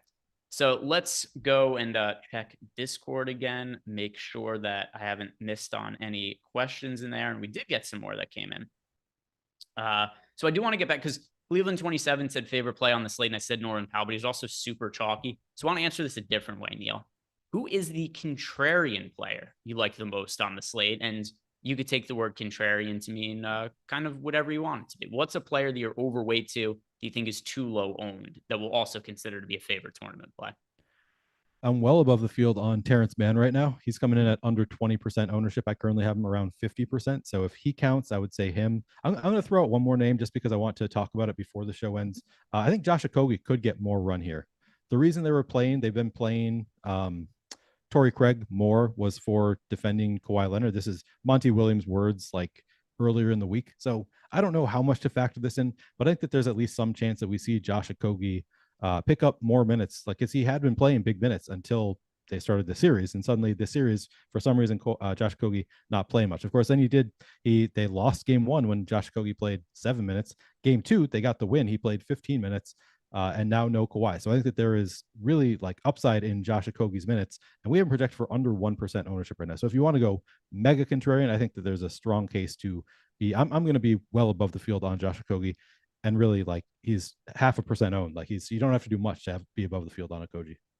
I like the logic there. I think that does make some sense. And he was playing such a big role for the Suns down the stretch of the season. And the playoffs started, and he's playing like 5 minutes. Like it just dissipated really quick. Could those minutes come back? Definitely, potentially. So for me, I don't have anything as contrarian as that I'm going to throw out, but I like DeAndre Ayton at 17%. He was on pace to destroy the last slate that they played. The reason I know that is because I had a bunch of live lineups in the $20 on DraftKings at halftime. I was like, boy, if DeAndre Ayton has a big second half, I'm live to win some big money today. And the second half starts, DeAndre Ayton picks up 3 personal fouls in about 2 minutes, just reaching, blocking foul. So DeAndre Ayton, we saw him really fare well in this matchup. He was also pretty popular on that slate, and his ownership has dropped quite a bit in terms of what he's projected to be 17% owned. And I think this is really, really heavily influenced on him getting in foul trouble in the second half of the last game. If it's not for that foul trouble, he destroys the slate. People are projecting him for more minutes today, and he ends up being one of the most popular centers of the day. I think this is just a reaction to some of that foul trouble in the second half. I was really overweight to the field on Ayton in the last game. I'm going to be there again. It's not like he had a dud in the last game either. He just got in some foul trouble, limited his minutes. He was still, right around 30 fantasy points at a 6,200 price tag. And while you're saying that, just as an aside, because we don't have time to get into it, but I just want to say, Taurean Prince, man, killed me last night. He had 15, 16 fantasy points in the first half, immediately gets in foul trouble. In the second half, they pull him. He goes back in the game literally like 20 seconds in. He gets in, like he got his 4th foul and then his 5th foul. Killed me last night. But the same logic applies. I bet tomorrow night, Taurean Prince going to be under-owned because he ended up not doing that much. I like it. I think that makes sense. So we're giving out contrarian plays for tomorrow already. That's right. Einstein, he wants to know thoughts on Harden. I didn't play much of Harden. I mean, the field isn't either. He's only projected for 12% ownership. So I'm right around there with the field. It's just hard to prioritize him today. It's hard to, because that game, the total is 209.5. The total for the 2 other games, and by the way, games that are loaded with value, Kings Warriors 241, Suns Clippers 224.5, and there's no Kawhi Leonard, so there's all that value there. It's hard for me to really prioritize anything in that Sixers Nets game to start. And I also don't mind having myself some flexibility in case we get some weird news after lock, which we could get an unexpected starting lineup from the Clippers. We get an unexpected starting lineup from the Suns in reaction to what the Clippers starting lineup is. I don't mind going light on the first game of the slate and leaving myself more flexibility for the late games. Is Harden somebody you're getting too much of? I am a little bit under the field actually right now, which I don't feel strongly that that's where I want to be. Like we've got him at, as you said, 12%. That feels a little bit light for Harden on a 3-game slate. So maybe I'll end up closer to the field, but yeah, I'm not taking any kind of hard stand on Harden where I'm getting like way above the field. Anthony Davis, no Kawhi or PJ13, no mention of them dusting off Marcus Morris. It's possible, but I mean, he hasn't been in the rotation. It's hard for me to project and play enough minutes to be viable, but who knows? That starting lineup could come out. It could be something done with Marcus Morris in it. And that's where I've got the lineup flexibility to be able to make some swaps there. But yeah, as of now, I do not expect Marcus Morris to really play a significant role. I have him in the rotation, but not playing enough to really matter. So no exposure to him. What do you think of this ownership difference between De'Aaron Fox and Domantas Sabonis? We got De'Aaron Fox at 16%, Domantas Sabonis at 35%. I'm trying to even out my exposures to those two just a little bit. Like to get above the field on De'Aaron Fox. I'm actually above the field on Domantas Sabonis still too, but I'm trying to get that feels a little bit light on De'Aaron Fox against the Warriors. So it's a rare slate where we have so much more guard value than center value. True. That I just get to more. I think that's why I wasn't getting to him, but I saw like I was getting very little De'Aaron Fox. I'm like, that seems low. De'Aaron Fox against the Warriors. So I forced in manually a little bit more De'Aaron Fox because I don't think, because as you said, because the guard position is so loaded, we get a lot more Sabonis naturally, but sometimes I like to push it a little bit to try to get to overexposure to a guy who wouldn't shock us if De'Aaron Fox puts up 55 fantasy points and you need him. Here's the main reason why, and why I'm not going to be making any changes. Here are the other players that are point guard eligible on DraftKings: Terrence Mann, Steph Curry, Russell Westbrook, Bones Highland, who I like for value. I have to prioritize all those players over De'Aaron Fox, and there's just only so many point guard spots left. Fox is point guard eligible only. It's tough. Yeah. Some more questions that we have. Super chat here is from Joseph Corona. Top 5 FanDuel cash options. Yeah, so I would say this is a pretty easy one for me on FanDuel. Andrew Wiggins, Terrence Mann, Norman Powell, Steph Curry, Domantas Sabonis. Those are your 5 must plays on FanDuel cash. Not even a second thought, not even a hesitation. Those are your 5 guys, Joseph. Next question is from James Magruder. Best 5,300 or under forward. He already has Norman Powell. Let's see, 5,300 or under, Neil, and forward. So it can be a small forward. It can be a power forward. It just can't be Norman Powell. Harrison Barnes for me. He said 5,300 or under? Yeah. It is also Harrison Barnes in the Stokastic projections by kind of a wide margin. Oh, no, I guess. Yeah, it would be Harrison Barnes. Next would be Gary Payton, but he'd also be leaving money on the table. Yes, it's Barnes for me. Harry Barnes, there's a guard there. All right, we've got those.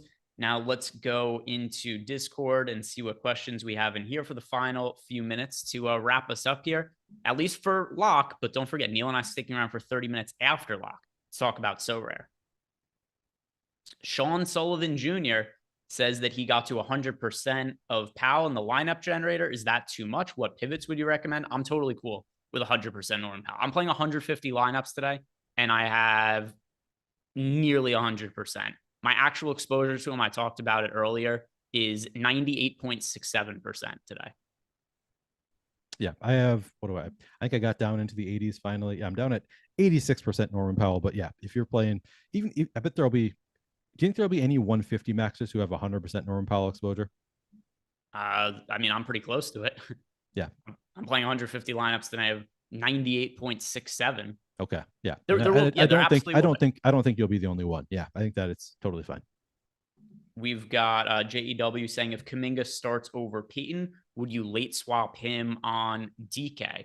So I should note here that I currently am not expecting either of them to start. I actually I'm anticipating Jordan Poole starting at the moment. Interesting. Yeah. I think the starting 5 is, by the way, just my guess right now. I went Curry, Poole, Thompson, Wiggins, Looney. That's what I'm guessing the starting lineup to be. Doesn't have to be, but that's what I'm anticipating. How many minutes do you have Jordan Poole in for? 30. Are you getting to some Poole then? Not a ton, but I have him in my player pool. Because so Stokastic, we only have him at 21 minutes. So I assume that we don't have him starting. We have Gary Payton at 29 minutes. So my assumption is that we have Gary Payton starting, Jordan Poole coming off the bench. Yeah. So one thing that's kind of interesting is Poole, even if he starts in this scenario, it makes him a good option in terms of it gets me exposure to him, but he's sharing the court with Klay Thompson. He's sharing the court with Andrew Wiggins. He's sharing the court with Steph Curry. It's not like Jordan Poole starting all of a sudden means that he's like a can't miss type player. It's a lot of guys to split usage with. I don't know what they're going to do with the starting lineup. I'm not positive. I think I'm guessing Jordan Poole as of now, though. Yeah, it would scare me a little bit with my Gary Payton exposure. Since I have currently 56% Gary Payton, it'll be because I'm assuming that we have him starting. Maybe I'm wrong about that. Maybe I don't know, but it would scare me a little bit if he's coming off the bench and we have him projected for 29 minutes. Let's see. Somebody had said, Phil Senzig said I missed his super chat. Here it is. All right. So Phil asked, Bridges, Gordon, DFS, or Cam, Peyton, and Looney on FanDuel? I prefer Cam, Peyton, and Looney. Peyton and Looney are both really strong. Even if Peyton comes off the bench, I think he's a good play today. He's still in line to get extra minutes in the absence of Draymond Green. Yeah, he'll absolutely get.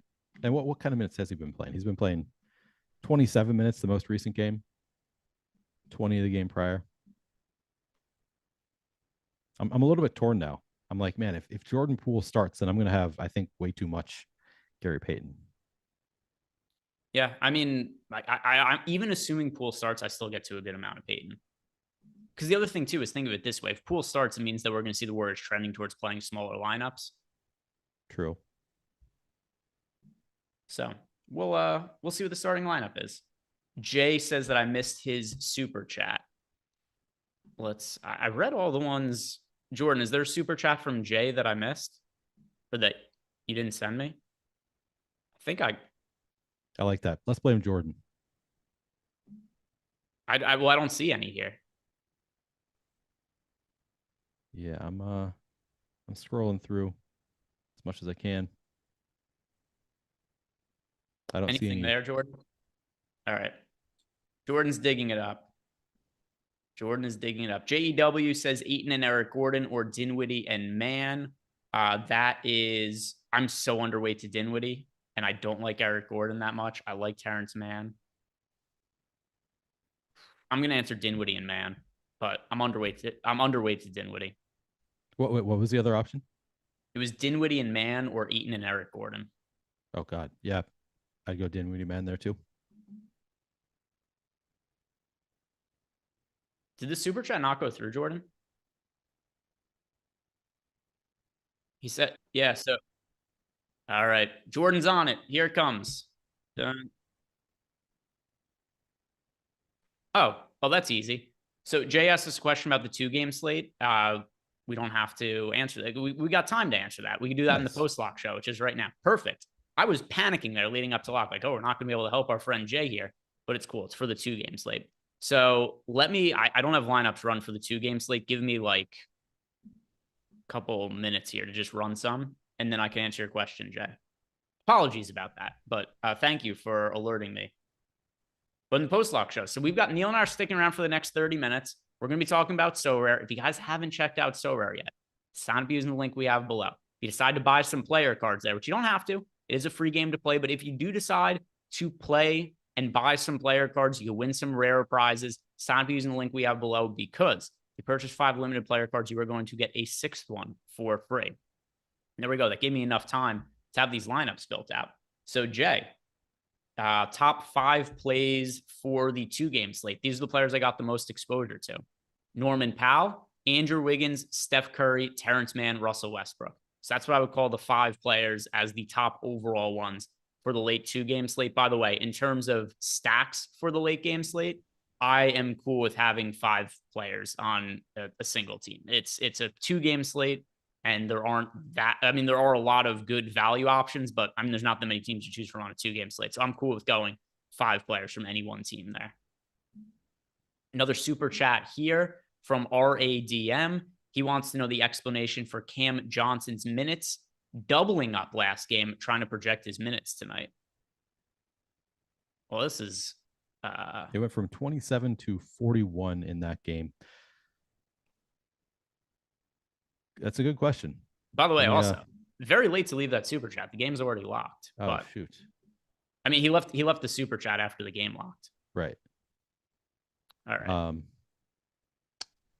So if you look at the games, game 1 versus game 2, it's just blowout. Yeah. The first game of the series, I'm going to read off some of the minutes here. So in game 1, the Sixers won by 20 points. And by and large part, the Nets starters across the board just played less in game 1. They played in game 2 because of the blowout. Like Nick Claxton played 20 minutes. Cam Johnson played 27. Dorian Finney-Smith, 17 there. He got a little bit more minutes out of Bridges and Dinwiddie, but still guys who played more in the subsequent game. Same on the Sixers side of the game. Tobias Harris played 28 minutes. Joel Embiid played 33 minutes in game 1. It was just because of the score of the game. I think game 2 is much more indicative of the minutes you should be expecting than game 1. That's it. It was a blowout. Yeah. We've got him in for 33. So do you think that the 33 minutes we have Cam Johnson in for, not that it matters at this point, but do you think that that's light? Yes. Yeah. I mean, look at, like I said, game 2. Let's pull up some of the minutes here. Yeah. I mean, I was just looking at game 2. He played 40. Spencer Dinwiddie played over 40. Bridges played over 40. So it was like those 3 all played, but it was lesser for DFS? No, DFS played 17 minutes in game 1 though. Right. So we went from 17 in game 1 to 27 in game 2. Oh yeah, I just mean he didn't play like 40 like some of the other starters. So one thing of note also is that to get more shooting on the court, the Nets played small and got away from Claxton, and they ran a bunch of lineups with Royce O'Neal and Dorian Finney-Smith playing center minutes. So if you look at the minutes, once again, Nets in game 2, 40 plus minutes for Cam Johnson, Mikal Bridges, Spencer Dinwiddie. I think that's what happens in a competitive game today. I think these guys play over 40 minutes. Yeah, I don't think. I mean, I wouldn't project them for over 40 minutes, but if 39 minutes, you're still going to get a lot more. Michael Neck says Neal having a great start in the DK 4-seamer. I didn't even know that. That's good to hear. Let's see. What is It's probably no longer the case. I should probably check my baseball lineups to make sure I actually played guys that are all in their lineups today. So let me make sure that's the case really quick. Yeah, I've got a lineup in 3rd currently. Oh, look at you. Yeah. Gonna take this one down. All right. Is everybody, do I have to update my lineups or is everybody in? Boy, baseball today. Fernando Tatis, min price on DraftKings. Love to see it. Just absurdity. Just absurdity. All right. I have to update the Mets and take Starling Marte out because he's not in the lineup today. Everything else looks pretty good. All right. I guess starting lineups, right, for baseball. All right. I'll update that in the background. Nobody gives a shit about my baseball lineups. So let's also double check and make sure that there were no other questions in Discord or any other super chats. Oh, the green checkmark says it looks like they already tipped off in the first game. Oh, look at that. Already tipped off. Do we know is the slate already decided yet? Has anybody broken the slate? All right, well, who got the rebound, Jordan? This could be important. All right, yeah, Maxey has a rebound. Harden has 2 points and a rebound. So if you don't have Harden, turn it off. He's got 2 points in the board 40 seconds into the game. He's scoring like 3.5 fantasy points per minute or something. He's going nuts. He's crushing it. Yeah, on a per minute basis, he's on pace for like 150 fantasy points. What are your main rooting interests for tonight, Neil? Now that we're locked, the dust is settled. Who are you rooting against? Who's the player you just don't want to do well? Probably the players in this first game. I don't have nearly as much of this first game as any of the later games. So in general, I just want this first game to fail. So for me, in general, I agree with you. In particular, though, it is Spencer Dinwiddie. Spencer Dinwiddie is the guy that I'm most underweight to on the slate that I would like to not do well. Although with that said, I don't know what the ownership ended up coming in on. So maybe the ownership is different than. Dinwiddie is my second highest exposed net. I have 21% Dinwiddie. So I am underweight to the field. So I'm with you on fading him, but I think there's somebody else that I have to be more underweight. Let's see. Actually, he might be Cam Johnson. I did not, unfortunately, we didn't talk about his minutes before lock. So I probably would have given him a few more minutes and gotten a little bit more, but I have 14% Cam Johnson to the field's 28%. We have a late scratch, one that is not significant to the slate at all, but Daniel House is not going to play today. I didn't think Daniel House was going to play anyway, so it doesn't matter, but he's officially out because of an illness. Good to know. So some information there. By the way, the Chris Moss show, Harden cooling off, no points in over 30 seconds. Oh, wow. Rough. That's tough. Oof. Oh, we had Daniel House, projected for 0 minutes. So yeah, doesn't really change all that much. By the way, the pace of the game, perfect for my liking. It is 4-2, 2 minutes in. Love that. If the Nets, great. Yeah, if the Nets are only going to score 48 points today, I'll feel pretty good. Me too. That'll put me in a good spot. Yeah, for sure.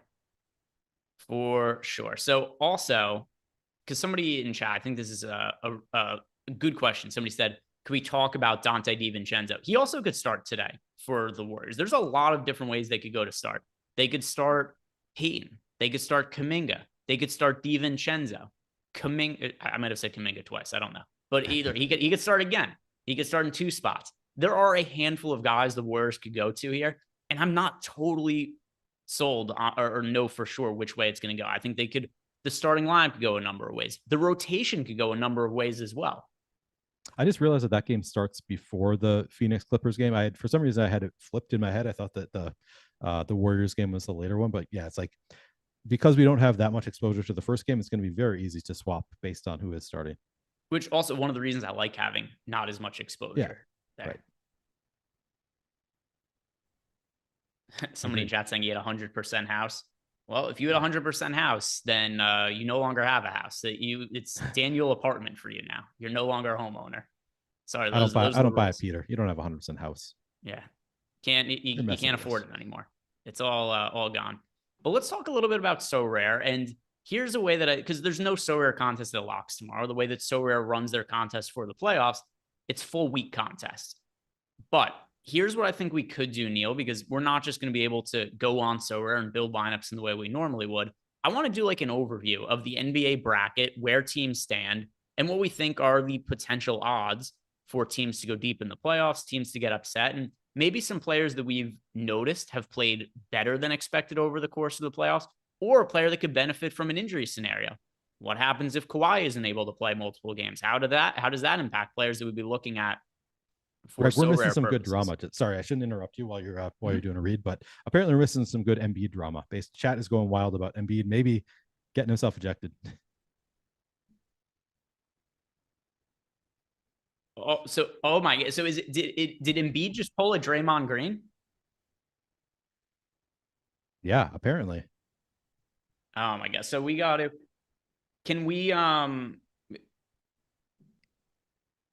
pull a clip from Twitter to show on here? That'd be tough. I guess that's on Jordan. Yeah. Okay. What if it's from like the NBA official account? No idea. Let's see. I'm just scrolling through Twitter. But if it's from the NBA Twitter account, whatever. We won't. This is going to be really bad for us if he does get tossed, because suddenly everybody else that we didn't play from the Sixers is going to look a lot better. People saying he's gone. People saying he's gone.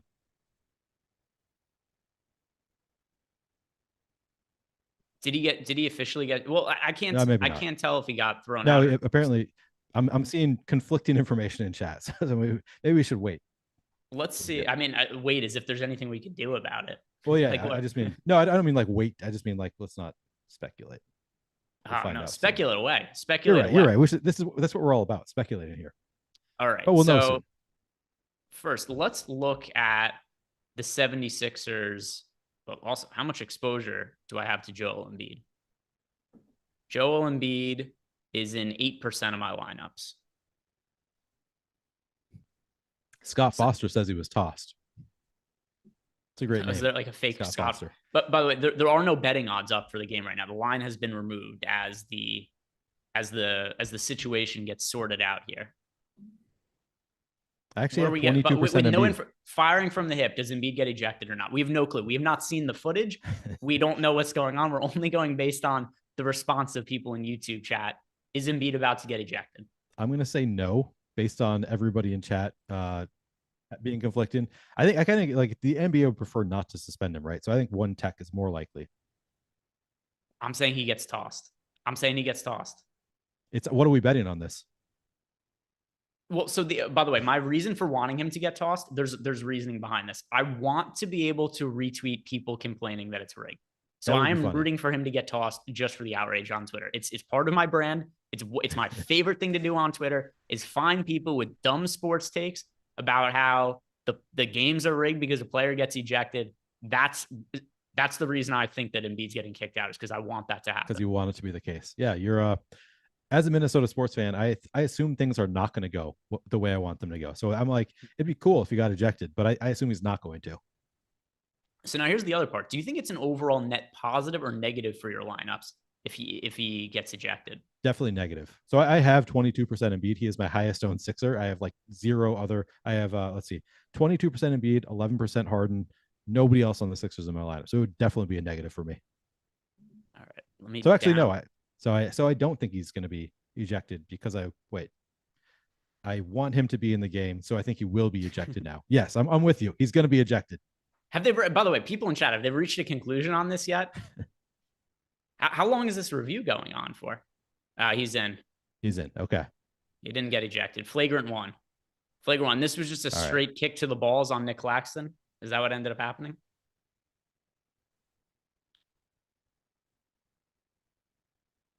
Like in the gooch? He got him in the gooch? Oh my God. By the way, if he did that intentionally, that's incredible accuracy. Because that's not a big landing spot, the gooch. If he was able to hit it perfectly, I mean, this guy's a sniper. He is a top tier athlete, Joel Embiid. By the way, ownership from the first game of the slate. Cam Johnson is 39% owned. Mikal Bridges, 26%. Tobias Harris, 20%. Then we got Joel Embiid, 19.5%. So yeah, Field came in really heavy on Cam Johnson. So yeah, I am not at 38.5% of Cam Johnson. So I'm rooting for the under. I'm rooting against him. I thought Dinwiddie was the guy that I was rooting the hardest against. It's Cam Johnson. Definitely Cam Johnson for me as well. Yeah, Cam Johnson, the most rostered player in this game by a mile. James Harden, by the way, ended up coming in at 8% ownership. So I'm actually not that underweight to the field on Harden. Yeah, like if so, I think I would have been rooting for Embiid to get ejected as I look at the ownership, because you've got I'm underweight to Embiid. Harden's only 8% owned, so like I'm not that much different in the field on Harden. I just would have been taking Embiid out of the mix and looking like Paul Reed is 0.5% owned. I don't know that would have massively impacted the slate. So I'm above the weight. I'm above weight to the field on Embiid and underweight to every other Sixer, other than I do have 11% Harden, so I guess I'm over the field there, but every other Sixer I'm underweight to the field. So yeah, it's definitely good for me that he was not ejected. All right, let me check. I want to see this video. I want to see this Embiid. I'm sure if I just search Embiid on Twitter, it has to come up right away, right? James Nathan says, Neil, tweet at the NBA to eject Embiid. You've got the pull, baby. Yeah, you're right. No, but I don't want him to be. So I actually did tweet at the NBA and I said, please don't eject him. I need him in there for DFS. So he I got the video. He kind of kicks him in the back of the knee. But that's not all that close to the taint. No, but this looked very intentional based on my view of the replay. If I was the official here, I'm kicking Embiid out. I'm kicking him out. It looked so, Jordan, because you watched the highlight as well, in addition to myself. It looked like an attempt to kick him in the balls very clearly to me.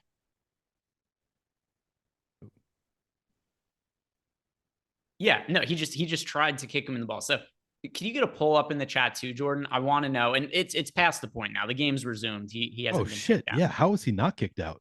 Yeah. Oh, you saw it? I'm watching it right now. That is 1000%. Like he was angry and kicked the dude. This is more blatant than the one that got Draymond suspended in the finals against the Cavs. It's not related to the play.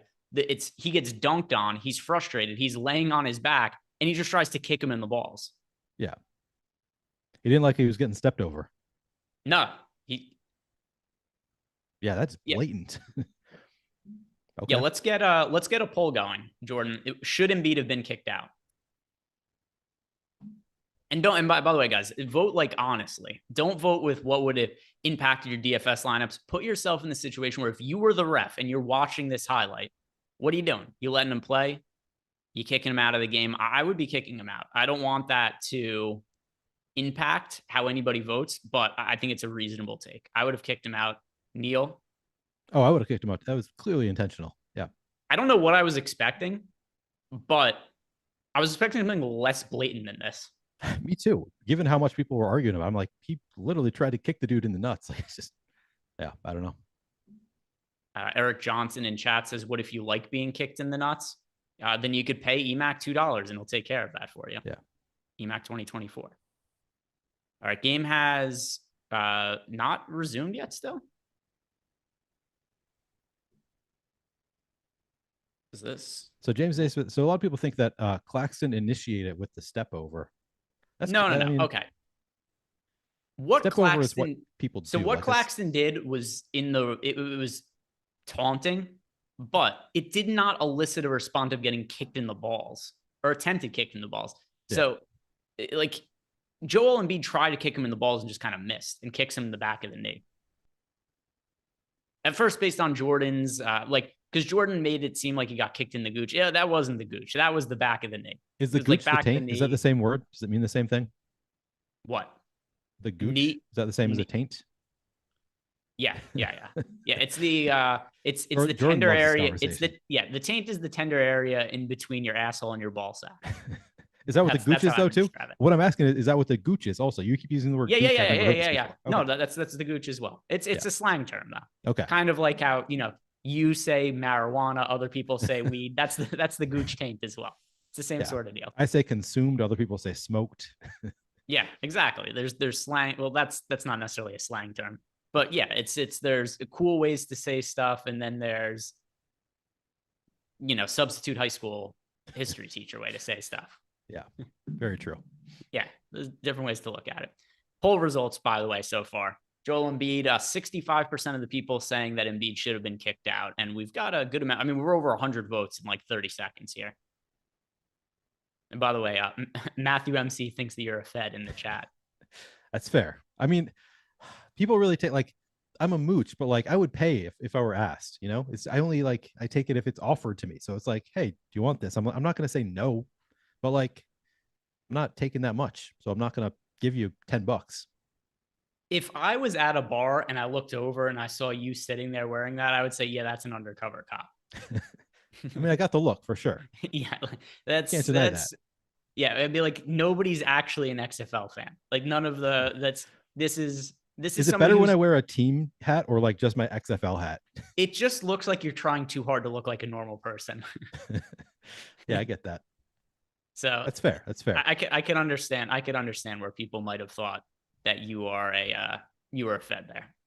All right, let's do the overview now because of the Joel Embiid thing, which I'm happy that we got them. We're able to touch on it, but we're not going to be able to go through every single team individually. But here's something that I think is a fun way to look at the playoffs. And then also the way the Sorare contests run, you're building out player cards and lineups for an entire week of games at once. So, you ideally, and also it's going to run throughout the playoffs. You ideally want to get players that are going to be available throughout the playoffs. So let's go through the Eastern and Western Conference, Niels. And I'm just kind of interested to hear which teams you are currently expecting to potentially win the championship, win their conference, go deep into, make it, a title run this year.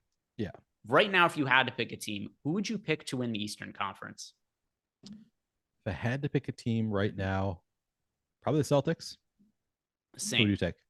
I'm going to take the Celtics. The Bucks have lost home court advantage in their series, and we don't know what the situation is with Giannis. He was doubtful last game initially. He got upgraded to questionable. They ruled him out. His health is a question mark, at least enough for me to think that if I thought that the Bucks and Celtics were close heading into the playoffs, which I did, I think that's the tiebreaker now. So I'm going to pick the Celtics to win the East. If you had to take a team that wasn't the Celtics or the Bucks, is there a sleeper team that you would potentially look at to win the East? I mean, are the Sixers too obvious? Is that a sleeper team? A little too obvious. All right, I'll go. If it's not, if I can't take one of those, it would be Cleveland for me. I'd go with the Cavs. I think that they have enough talent to do it. I could get behind that. We'll do it for the Western Conference now as well, and then we'll talk about maybe some longer shot players that we could look at for Sorare, who maybe role players that could step up if their team makes a title run, or injuries or something like with the Clippers. Although it's kind of hard to go out and get Clippers players now, because if Kawhi's going to be out for an extended period of time, you got to give him close to zero chance to win the series. But as things currently stand in the West, who do you think wins the Western Conference? Obviously the Timberwolves. Okay. But if I can't go with my Timberwolves, no, I honestly, I think it's Denver. I would probably go with Denver. I'm going to go with Phoenix. I know that they didn't look great in game one against the Clippers, and they're kind of getting a freebie now that Kawhi is at. Well, I hope a freebie, because I bet on the Clippers. I bet against the Clippers, and I bet on the Suns as soon as Kawhi got ruled out. But I still think this is a team that their depth is not as big of an issue as people say. Here's the reason it's not as big of an issue as people say. If you're going to play Kevin Durant 44 minutes, if you're going to play Devin Booker 43 minutes, who gives a shit who the backups are off the bench? Because those guys are only playing 5 or 6 minutes anyway. Also, they haven't had campaign play yet in the playoffs. He is their most important backup card off the bench. So I think the depth here is not as big of an issue as people make it out to be when you could play their stars that many big minutes. I'm going to take the Suns to win the Western Conference. Also, I don't want to get too far ahead of myself. I was about to give out my finals pick. I kind of tipped my hand a little bit there. If you had to pick a sleeper team to win the West, Neil, where would you go as of now?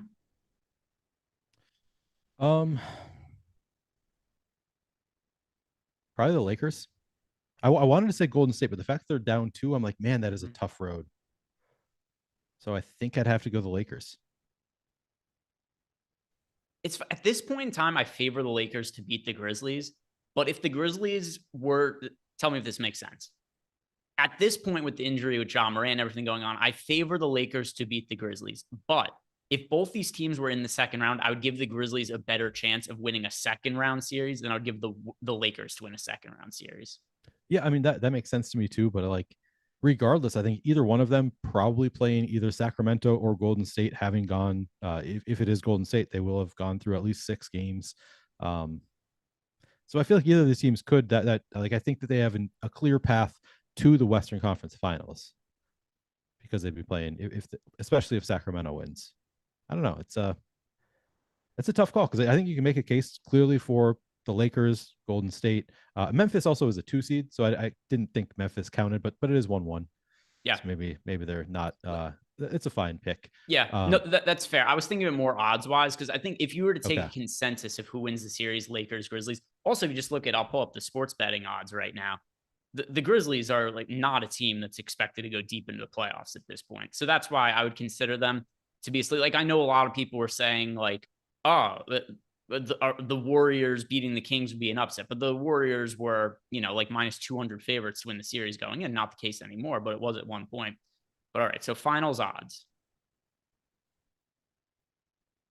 I'm curious to see how these have changed just because of the injury to Kawhi Leonard. I assume it's changed, at least a little bit. Yeah, the Suns are now plus 185 to win the West. So for reference, the Suns are the favorites to win the West, then Denver, then Golden State's still the 3rd favorites to win the West at this point. Wow, even down 2 games. That's crazy. Yep.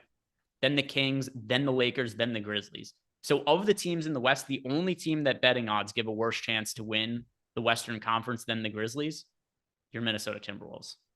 So by that standard, I think that, I consider them yeah. No, I had assumed that Memphis had better odds and or didn't count because they're the 2 seed. I still don't know that I would take Memphis, but I think they count as a pick, but they wouldn't be my pick still. And let's now do our finals pick. So I tipped my hand, so I might as well give it away. I kind of a slip of the tongue. I should have waited. I was about to say, and also I think they're going to go to the finals, but I kind of held myself back. But I said enough to the point where it made it obvious.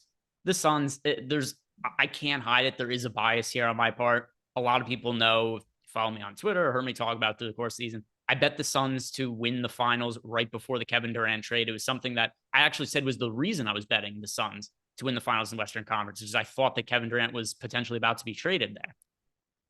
So if I liked them before the trade, and I've kind of been saying all along that they were my team, I'm going to stick with it. Suns to win the finals. Pick one team, Neil. One team to rule them all. Who are you going with? I'm going with the Celtics. I think they're just a really strong team overall. Gary Grochowski keeps saying, stop talking about this. It didn't happen. What didn't happen? What are we talking about? We're talking about finals. Who won favorites. The finals? Hasn't happened yet. Maybe he's talking to somebody in chat. I don't know. Yeah. I mean, that's the whole point of the show. Like, what are we're going to, or else we would do the show. If the point of the show was to only talk about what's already happened, we would do the show after the slate ended and we just tell you who did well. Everything is predictive. Maybe he's not talking to us. I don't know.